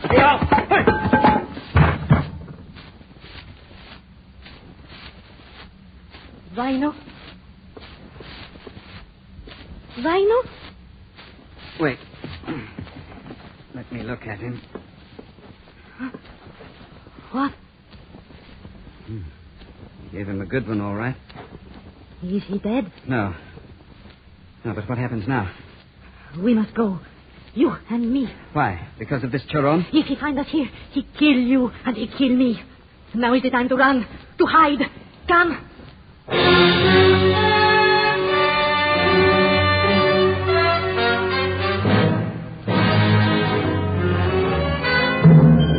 You are listening to Benchillina and the Fisherman, tonight's presentation of Escape. In the world of narcotics, a pusher is someone who sells the illegal drugs. Tomorrow evening, CBS Radio's Night Watch police tape record an actual attempt to make a sale, an attempt intercepted by alert night watchers. Every Friday evening, CBS Radio spotlights true, dramatic police proceedings on Night Watch. And now, Escape and the second act of Benchillina and the Fisherman.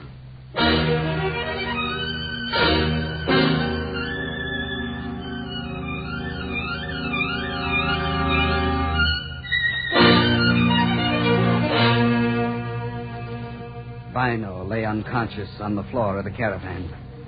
There was a sickly pallor to his face, and as I looked at his still form, a wild thought came to me.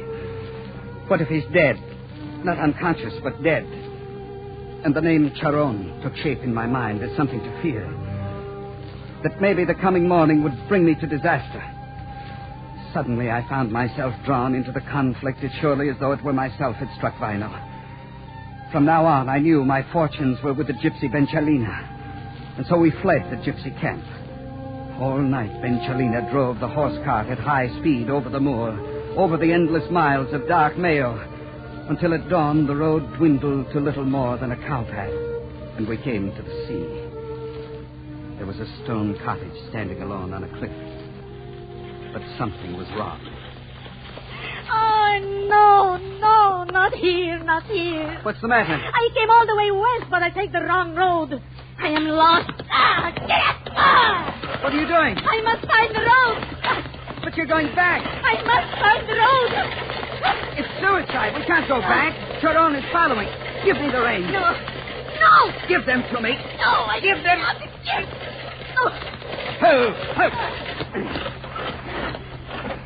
Now be sensible. If we go back one step, we'll walk right into Choron. He can't be far behind. We'll find some other way. We'll go back to that cottage and ask. Yep.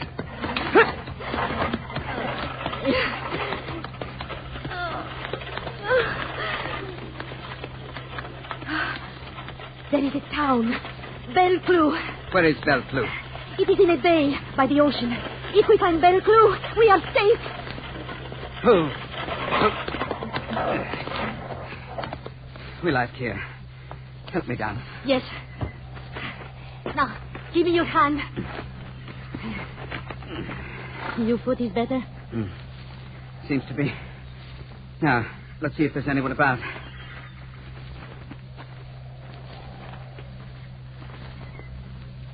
Hello? Anyone here? Hello? Let's look inside.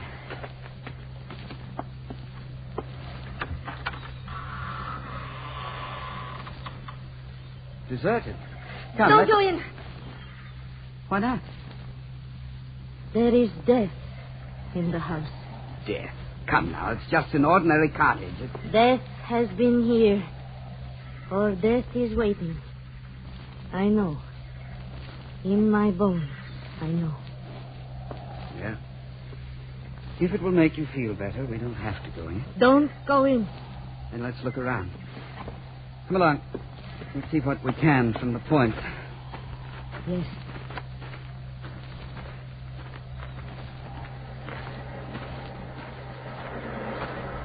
There you are.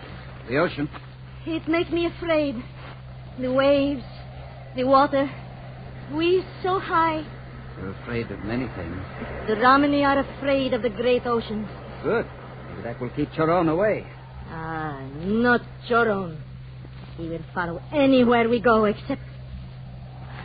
Wait. Look. What? Over there. The bay. Where? No. Farther along the coast. See? The town. Oh, yes. Belclou. I know it is. The town you were looking for? Yes. But see, there is no road along the cliffs. No way to reach it from here without going back. We can't do that. Wait a minute. I have an idea. I'll go down to the water. Maybe there's a boat that belongs to this cottage. If I find one, we can make our way around the point and cross the bay to Belclou. You stay here and keep watch. I'll be right back.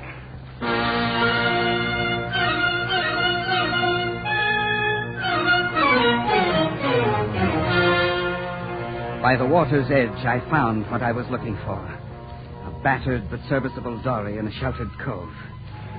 I was elated, and I hastened back up the path to tell Benchillina the good news.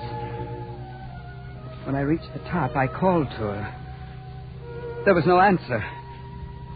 I looked out across the moor, but Benchillina was nowhere in sight. I became alarmed and increased my pace, calling to her again and again. Still, there was no answer. Then, rounding the cottage, I saw something that stopped me dead in my tracks.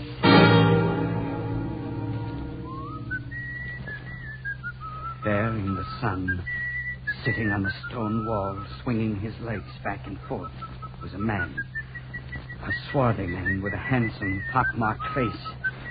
He was whistling a tune. When he saw me, he stopped, smiled. Sir, good day. Then he beckoned to me with the gun he held in his right hand. Please, come here. Oh, I am so sorry. Your leg, yes, they told me you injured it. What a shame. You must be. Choron the Kangalan. I believe you have heard of me. I've heard of you. Far enough, stop there. Now let me look at you. I know it's right. You are handsome. Quite understandable that Benchillina should be carried away. Where is Benchillina? Out there, hiding behind that big rock. I don't see her. No, we don't see her. But I know she is there. She saw me coming, ran to hide. Now she's watching to see what I will do. And what are you going to do? You will see. Benchillina, listen to me. It is time to go. I will count to 10. If you do not come before I finish, I will shoot your lover. Shoot? What kind of man are you? 1, 2, 3, 4. This is insane. Don't move. 5, 6, 7. 7, Benchillina, think. Your lover. 7, 8. There she is. Good.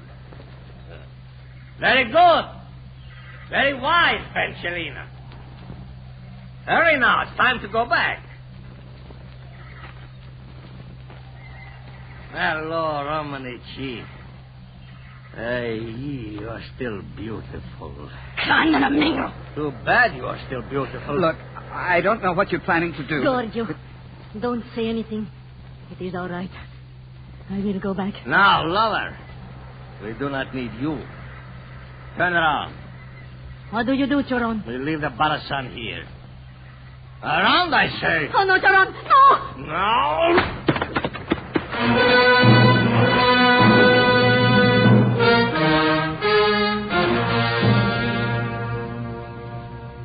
It must have been a savage blow, for I lay unconscious most of the day.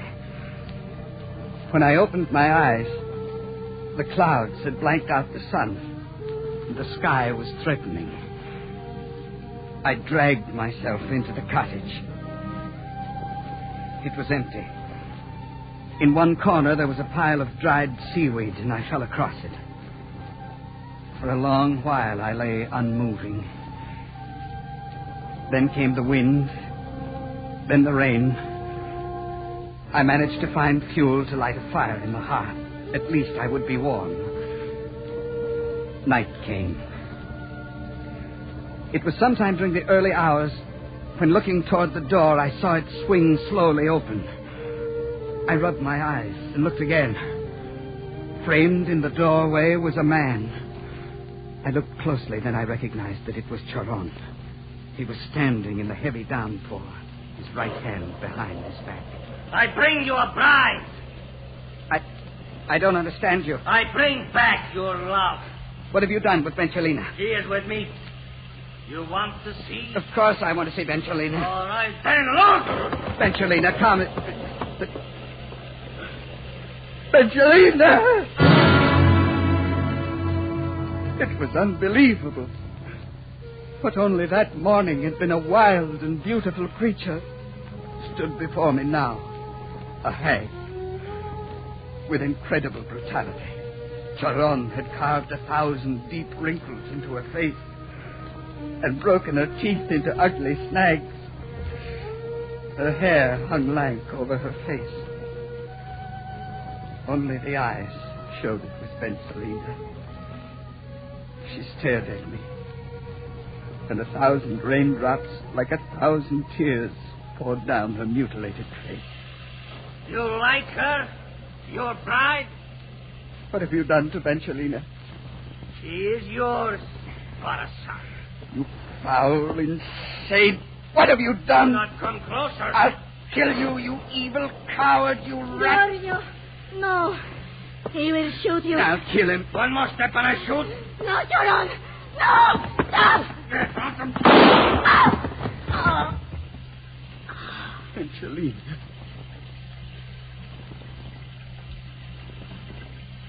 Give me that gun. Take your hands.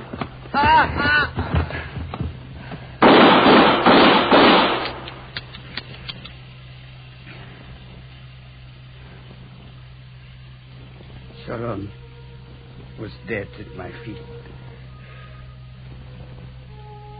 Benchillina's body lay a little to the side, her black hair covering her tortured face. I looked at her for a long while, and I went outside. Dark Mail was suffering under the heavy rain. I walked down the path to the road, and then down the road.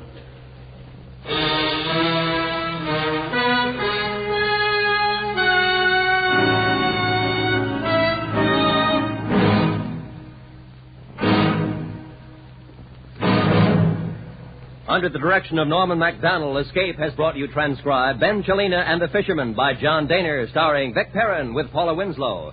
Featured in the cast were Parley Bear, John Daner, and Lawrence Dobkin. Your announcer, Roy Rowan. The special music for Escape is composed and conducted by Leith Stevens. Next week. You are drifting along the muddy reaches of a South American river. Your diving gear in readiness, the air pump going. Yet you know that in the murky depths below you, waiting in the slime there for you, is a mortal enemy from whom there may be no escape. So listen next week when Escape brings you Anthony Barrett's story, Blood Waters.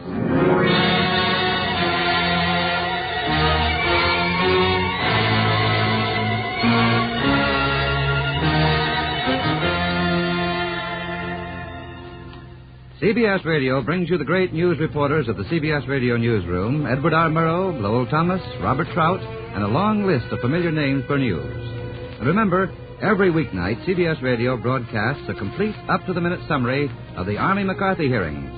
Throughout the hearings, tune in CBS Radio for complete evening coverage of each day's significant events.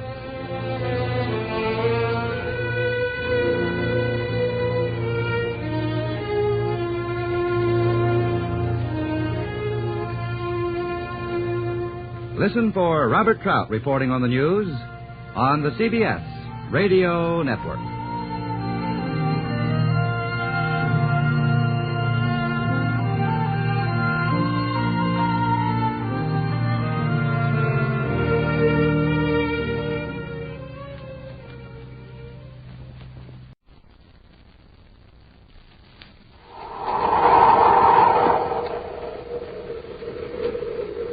Rice Chex and Wheat Chex, the bite-sized cereals in the red and white checkerboard packages, present Space Patrol! High adventure in the wild, vast reaches of space. Missions of daring in the name of interplanetary justice. Travel into the future with Buzz Corey, Commander-in-Chief of the Space Patrol! In today's transcribed adventure, Buzz and Happy are climbing a steep mountain on the planet Venus in pursuit of a criminal. We're on his trail, all right, Commander. See? Here's where he dug a foothold. Watch your step, Happy. It's a 2,000-foot drop if you slip. I think I'd better rest a minute, sir. I'm getting dizzy. Everything's getting dark. I noticed the same thing, but it's not dizziness. My head's perfectly clear. Hey, look at the sun. I can hardly see it. It must be an eclipse. Venus doesn't have a moon. There can't be an eclipse. Smoke and rockets. It's pitch dark. This is Wogan's work.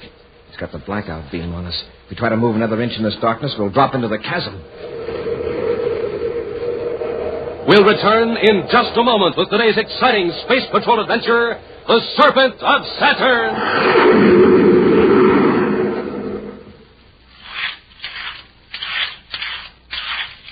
Here he comes, gang. Here he comes. The fastest boy on roller skates in the neighborhood. Get up and go, and look at him go. Wow! Now, there's a space patroller who really has it. He just got up from a good, nourishing breakfast. Just finished off a big bowl of Rice Chex with plenty of milk and sugar. He's packed full of action energy, the kind of action energy that'll help to make you a whizzer on rollers and help make you so alert that you can come up with the right answers in your classroom. Yes, sir, Space Patrollers, you start off any day ready for action when you eat a whopping good breakfast with Rice Chex. Because Rice Chex is tops for get up and go. Tops for taste, too. A delicious triple toasted shredded rice treat that's good with milk or cream and super good with fruit. And tops for size because it's bite size. The just right size for easy eating. So, gang, try Rice Chex yourself. And try Wheat Chex, that wonderful, wonderful whole wheat cereal. Rich in energy, swell tasting, and bite size. So don't forget Chex, rice, or wheat. It's tops three ways. For taste, for size, for get up and go. Look for them in the red and white checkerboard packages with the picture of Commander Corey or Cadet Happy on the front and the neat free Space Patrol trading card inside. Rice Chex, Wheat Chex.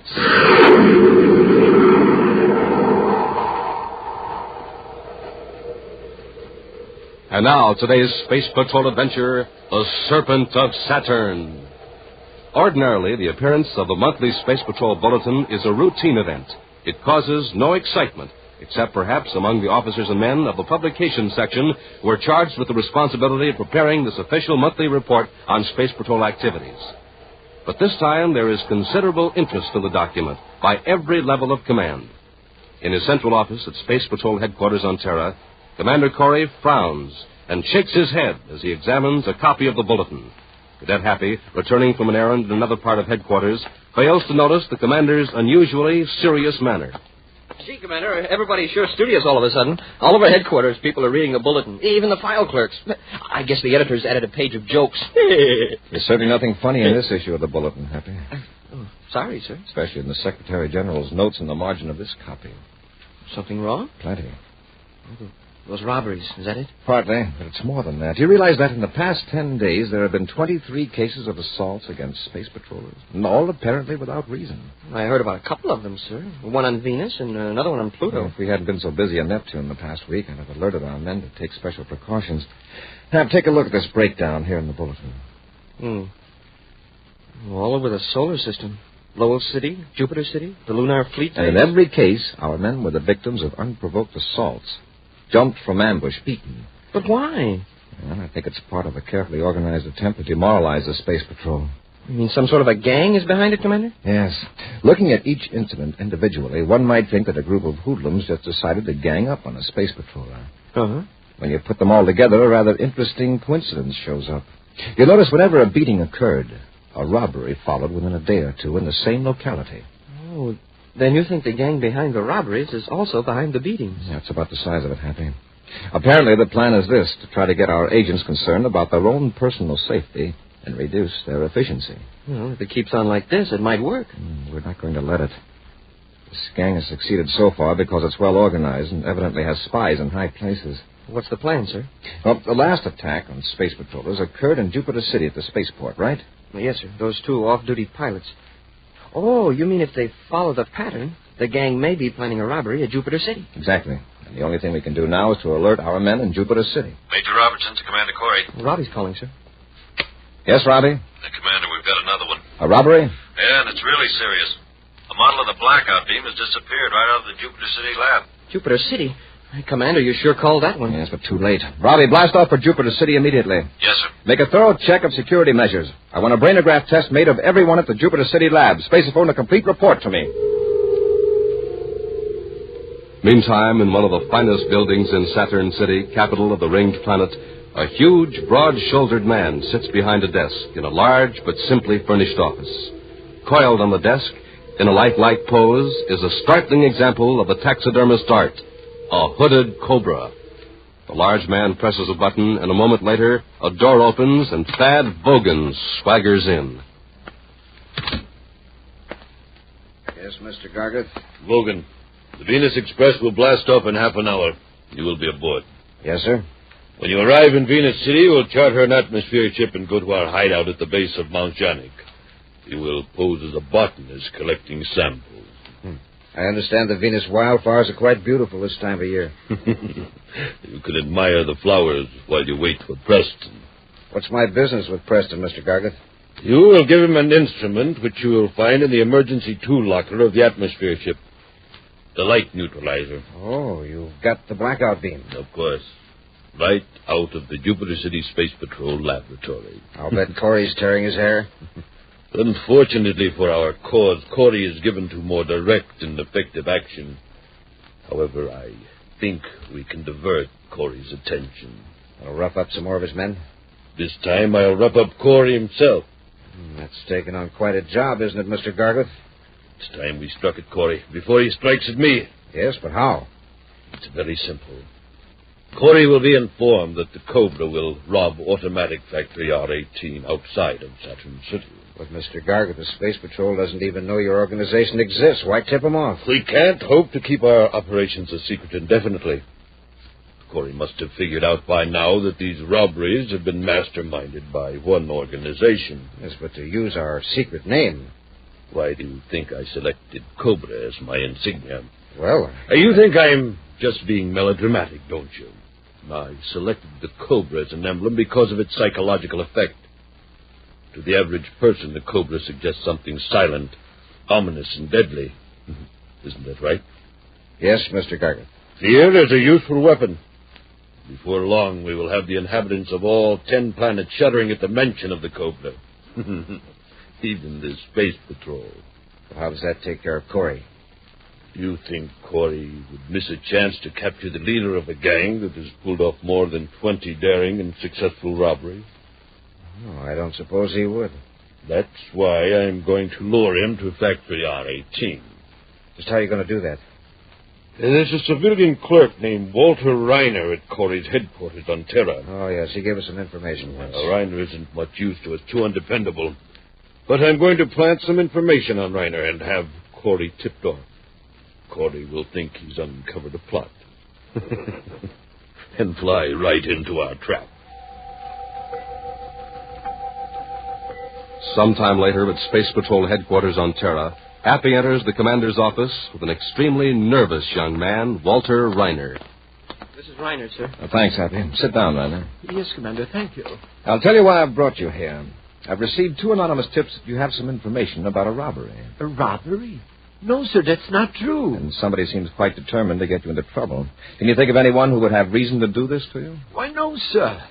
Believe me, if I knew anything about a robbery, I'd report it at once. According to these 2 informants, you're supposed to be carrying written information on you right now. Information that you're to pass on to someone else. But that's not true, Commander. You can search me if you want. Here, I'll empty my pockets. You can examine everything. Here's my identification folder. You can look through that. There is nothing in it but... Something wrong? It's a slip of paper. But I don't know how it got there. Let me see it. Plan 4 is now in effect. The Cobra will personally supervise a theft of radioactive strontium from Automatic Factory R18, north of Saturn City, at 1800 hours Universal Star Time. Smoking rockets? I don't know anything about it. Honestly, Commander. I know it looks bad, but I swear I don't know anything about it. This Cobra that's mentioned here, does that mean anything to you? No, sir, not a thing. It's a horrible trick. All right, Reiner, all It's right. somebody's idea of a joke. I said it's all right, Reiner. You mean you believe me? Somebody was very anxious for me to find this on you. Just go back to your work and don't say anything to anybody about it, understand? Yes, sir. Thank you, Commander. Thank you very much. Well, somebody sure must have it in for Reiner to play a trick like that. What Reiner watched, Happy. I'll assign a man to trail him and contact Saturn Space Patrol. I'm going to put a heavy guard on Factory R18. You mean that Reiner isn't on the level and there really is going to be a robbery? I think someone's trying to lure me to the factory. As for Reiner, he may be an innocent dupe. Go watch him for a while. Commander, he's coming back. Commander, I got to tell you something. Yes, Reiner, what is it? I didn't tell you the whole truth before. When you let me go, I was relieved. Then I got scared. I'm afraid of what they might do to me. What do you mean by they? The gang. The Cobra gang. And you did know about that note? No, sir. Well, who is this Cobra? I don't know. But he's got a powerful organization of criminals. They're behind all of those robberies. And you're a member of the gang? No, not exactly. I just sold in some information a few months ago about some security control procedure. Whom did you deal with? It was a man named Wogan. Thad Wogan. He's one of the higher-ups. Why are you telling all this now? Because I think they want to get me out of the way. They're afraid I'll... Double-cross them the way you did the Space Patrol? I'll make up for it. I know more about the gang than they think I do. I know their secret space-phone frequency. All right, Reiner. Start at the beginning and give me the whole story. Even after hours of careful questioning, Commander Corey is able to obtain only a few useful bits of information about the band of criminals. Then, with Reiner in custody, Buzz and Appy begin the tedious task of checking the gang's frequencies. Nothing on this band so far, sir. You suppose Reiner made a mistake in the frequencies? What he told us checks with the brainograph test. Imagine that little rat selling security secrets. I'd sure like to know who's the head of this. Bogan calling Cobra. Hold it, Bogan to Cobra. We've got something. Bogan to Cobra. Cobra here. Go ahead, Bogan. I'm set up at Mount Janik. Have you tried the neutralizer? Yeah, it works fine. We can put it to uses the Space Patrol never dreamed of. They've got the light neutralizer. All right. Preston will relieve you of the machine at about 1700 hours tomorrow. Just sit tight, Cobra out. Mount Janik. It's about 300 miles north of Venus City. Let's get to the ship, Happy. Bogan is going to be relieved of that light neutralizer sooner than he thinks. High above the cloud-draped peak of Mount Janik, the Terra 5 circles slowly. Then, using repel array, begins to descend as Buzz and Happy scan the terrain by sensitive viewscopes. In a small building at the base of the mountain, Thad Bogan clicks on a spaceophone. Cobra calling Bogan. Come in, Bogan. Bogan here. Go ahead. Something's gone wrong. Don't wait for Preston. Take the light neutralizer and get out of there. What's the matter? Corey didn't fall for that robbery. He's arrested Reiner, and the little sap knows more about our organization than you thought he did. He doesn't know a thing about it. Nothing that could hurt us anyway. Look, Bogan, do what I tell you. Get the neutralizer and get out of there. I'll contact you later. Cobra out. Now, listen, boss. What's he getting all excited about? Everything was just fine, and... Who could that be? Well, this paralyzer ray will take care of the situation.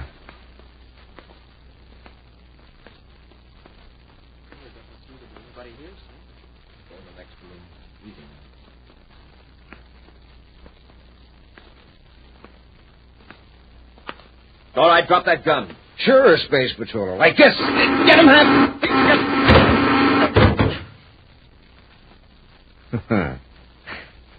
Now, while you're both relaxed, enjoying the effects of my paralyzer ray, I'm going to make sure I won't be bothered by you again. This building is quite flimsily constructed. Have you noticed?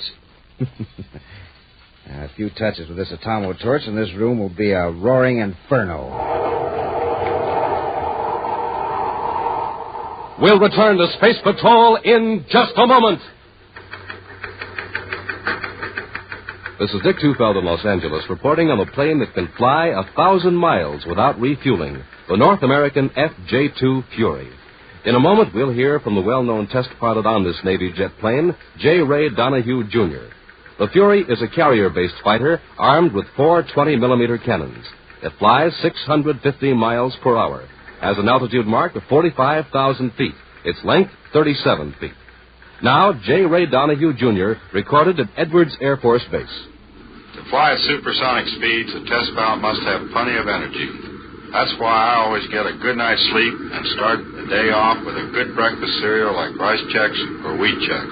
They have plenty of energy, and they taste mighty fine. And I know that you'll like them, too. No other cereal, puffed or flaked, contains so much nourishment in such concentrated bite-sized form. So take a tip from J. Ray Donahue, Jr., Bob Love, and other top test pilots. Make your cereals Rice Chex and Wheat Chex.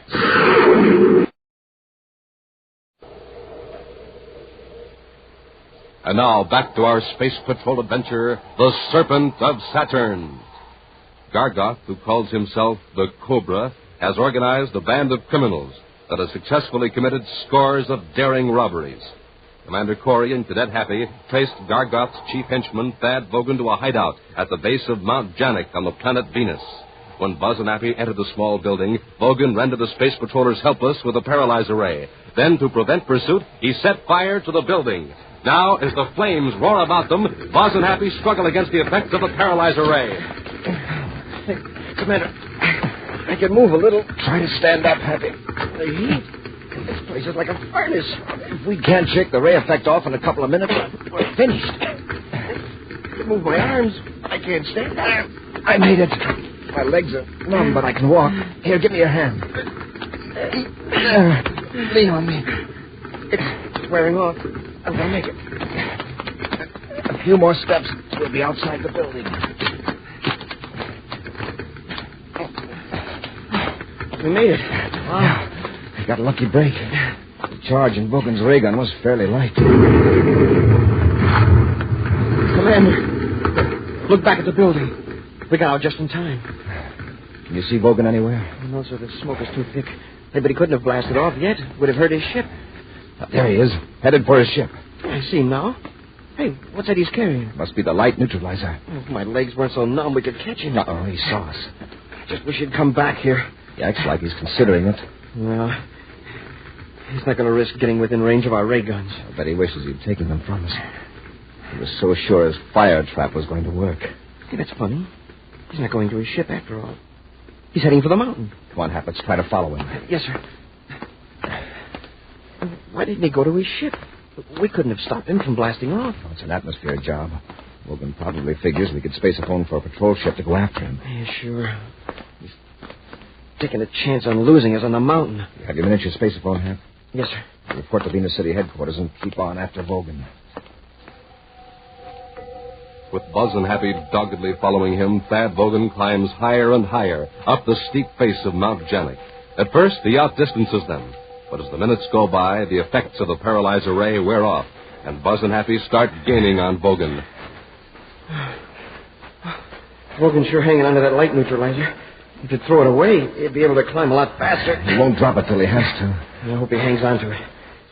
After the way we're risking our necks to get it back. I'll say this for Vogan. He climbs like a mountain goat. I'll say. Hey, Commander, is that model the only light neutralizer in existence? Yes. This model was to be tested, then if proved successful, a larger model was to be made into a spaceship. Well, does it really black out light completely? It can, but it's designed to reduce the sun's glare on ships making flights on sunward vectors, particularly between the inner planets. It sure would come in handy on construction jobs on space platforms. Uh-huh. Hey, it looks like Vogan's going to take us clear to the top. Make sure he doesn't get directly above us and drop a rock on us. We're still on his trail, sir. See? That's where he dug a foothold. Watch your step, Happy. It's a 2,000-foot drop if you slip. I think I'd better rest a minute, sir. I'm getting dizzy. Everything's getting dark. I noticed the same thing, but it's not dizziness. My head's perfectly clear. Hey, look at the sun. I can hardly see it. Hey, there must be an eclipse. An eclipse on Venus? Yeah, that's right. Venus doesn't have a moon. But there can't be an eclipse. But something's shutting off the sun. It's a heavy fog, maybe. Don't move, Hap. Smoking rockets, it's pitch dark. Logan's turned the blackout beam on us, the light neutralizer. If we try to move another inch in this darkness, we'll drop into the chasm. Well, isn't he in the same fix we are? Not necessarily. The neutralizer can be adjusted to dim out light all around you, or it can be focused in a beam. If we only had our atomo lights. They wouldn't work, Happy. The field of the neutralizer cuts out all light waves. What are we going to do? We can't go back down. We can't go ahead, and... Well, Vogan's got us at his mercy. There's one thing. He can't see us. He doesn't have to see us. All he's got to do is wait until we make a false move, and we're goners. Wait a minute, Hap. There's a good-sized rock here next to me. I can feel it. I'm going to try to give it a shove down the side of the mountain. When it drops, let out a yell. I get it. Make him think we've fallen. Right. Here goes. Hap, look out! Commander!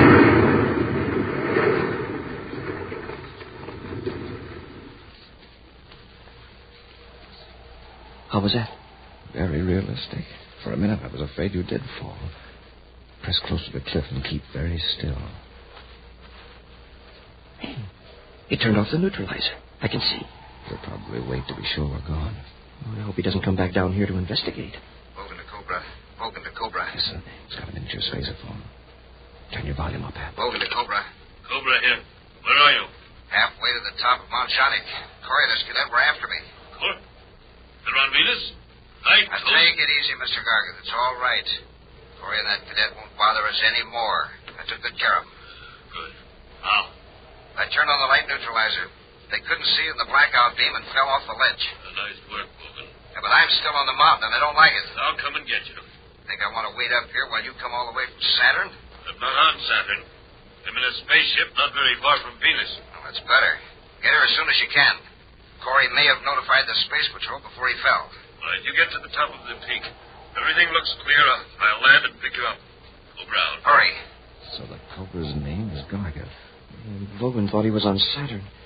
Probably that's the headquarters of the outfit. It's possible. What do we do now? Tip off the Venus City Space Patrol? Use our spacephone. Vogan might hear it.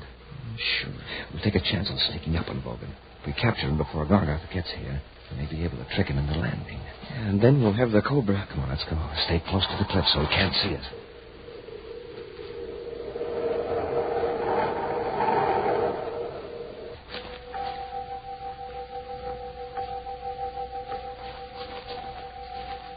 Slowly and cautiously, Buzz and Happy resume their climb up the steep mountainside. Occasionally, they get a glimpse of Vogan far above them. Then they press close to the cliff and wait. We've had one good break. Vogan doesn't ever look down. He's probably afraid he'll get dizzy. And the going's not so steep now, sir. We're getting near the top. I'm thankful for this growth of brush at the summit. It'll help us hide from Vogan. Hope we can get him before the Cobra shows up. Drop, Happy. Hit the dirt. Did he see us? I guess not. He's going on. But he started to look down this way. We'd better wait a few minutes. At last, Vogan reaches the summit of Mount Janik. Wearily, he lays down the light analyzer, then sits on a rock to rest. Silently, Buzz and Happy creep closer. Careful, Happy. Don't let him hear us. Well, there's not much cover from here on. Do we rush him? Let's try to get a few yards closer. If he has a chance to use that blackout beam, we could never find him. Yeah. Oh, gee. Get the neutralizer, Hap. I'll handle Vogan. Corey! I'll take that gun, Vogan. All right, Vogan. Had enough? Yeah. Happy, got the neutralizer? Yes, sir. Hey, Commander, it's a spaceship. It's probably Vogan's pal. Better all get out of sight before he gets close enough to see us. Come on, Vogan. Get over there by that brush. You stand out where you can be seen. We'll be in the brush right behind you. Yeah, sure. I'm coming. Cobra to Vogan. Cobra to Vogan. Answer him, Vogan. But don't try to warn him. Okay. Vogan, to Cobra. Go ahead. There aren't any ships in the vicinity. I'm coming in to pick you up. All right, come ahead. Corey's here. Watch out. Give me that spacerphone. Corey, you told me Corey was dead. I was very much alive, Gargoth. Or Cobra, wherever you are. Now, make it easy on yourself and land, or I'll have every patrol ship in the Venus sector after you. You'd better talk fast, then, because I'm going to blast you off that mountain with a space torpedo. No, boss. Please don't. You've made a stupid blunder, Vogan, but I assure you that the rocket is meant only for Corey. If you get it, well, it's an unfortunate accident. Space torpedoes? We don't stand a chance. We've got to hide. We've got to hide. Happy, sure your spacephone's turned off? It is, sir. Good. Let's have a look at that light neutralizer. That's not going to save us, not from torpedoes. See, this setting ought to be about right for our purpose. Now, we'll just set the neutralizer here on the ground. Now, come on. Get out of the field of darkness, quickly. I can't see. Of course you can't, stupid. Just do what the commander tells you. Come on. Hey. We're out of the field. He can see us. If you stay in the brush, just get far away from that field of neutralized light. Yeah, we should be safe enough. Commander, you've made a nice target. From here in the ship, the field of darkness looks like a black hole on the top of the mountain. A black round hole. Somewhere inside that hole you were hiding. So futile, Commander. So pathetically futile. He's making a pass right over us. Fired a torpedo.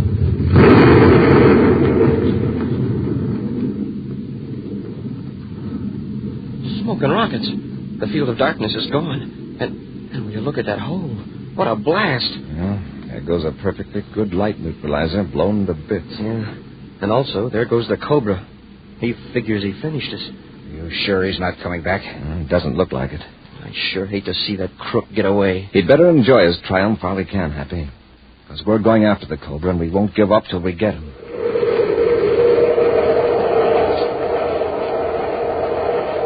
An action preview of next week's exciting Space Patrol adventure in just a moment. Hi, Space Patrollers. This is Captain Tufeld. And Cadet Happy. I'm reporting to you on Rice Chex. And I'm reporting to you on Wheat Chex. Rice Chex, triple toasted shredded rice biscuits. The taste mighty good. Tops for taste. That's Rice Chex. Wheat Chex. Boy, they've got a swell whole wheat flavor that just can't be beat. Tops for taste. That's Wheat Checks, too. And Rice Checks are made in that modern, bite-sized design for easy eating. Tops for size. That's Rice Checks. Wheat Checks are bite-sized for super easy eating. Tops for size, too. And, gang, after a good, nourishing breakfast with Checks, rice, or wheat, you'll see their tops for get up and go. Real Space Patrol get up and go, like the Commander has. Checks, a good word to remember at breakfast time or any time because they're tops 3 ways: for taste, size, and get up and go. Look for the red and white checkerboard packages with the picture of the Commander or the swell picture of me on the outside. Yes, and the terrific Space Patrol trading card on the inside. Rice Checks, Wheat Checks.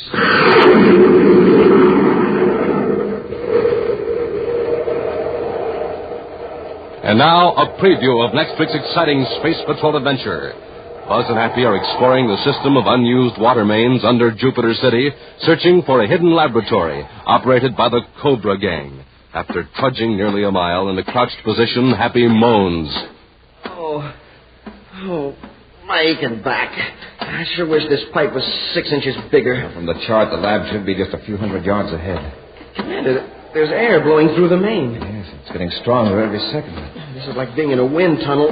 What's causing it? Yes, being forced to the main by the water behind it. Water? What water? From the reserve tank. Gargot knows we're down here, and he's trying to drown us. Be sure to join us next week for the thrilling story, The Gems of Jupiter, when Rice Checks and Wheat Checks again present Space Patrol! Space Patrol, created by Mike Moser, starring Ed Kemmer as Commander Corey and Len Osborne as Cadet Happy, was written by Lou Houston, produced and directed by Larry Robertson, executive producer Mike Deverett. Other players were Ken Mayer, Norman Jolly, and Bela Kovach. Dick Tufeld speaking. Now, don't forget to tune in next Saturday and every Saturday when Rice Checks and Wheat Checks again present Space Patrol! Be sure to see another exciting Space Patrol program on your local ABC television station. Consult your local paper for time and channel.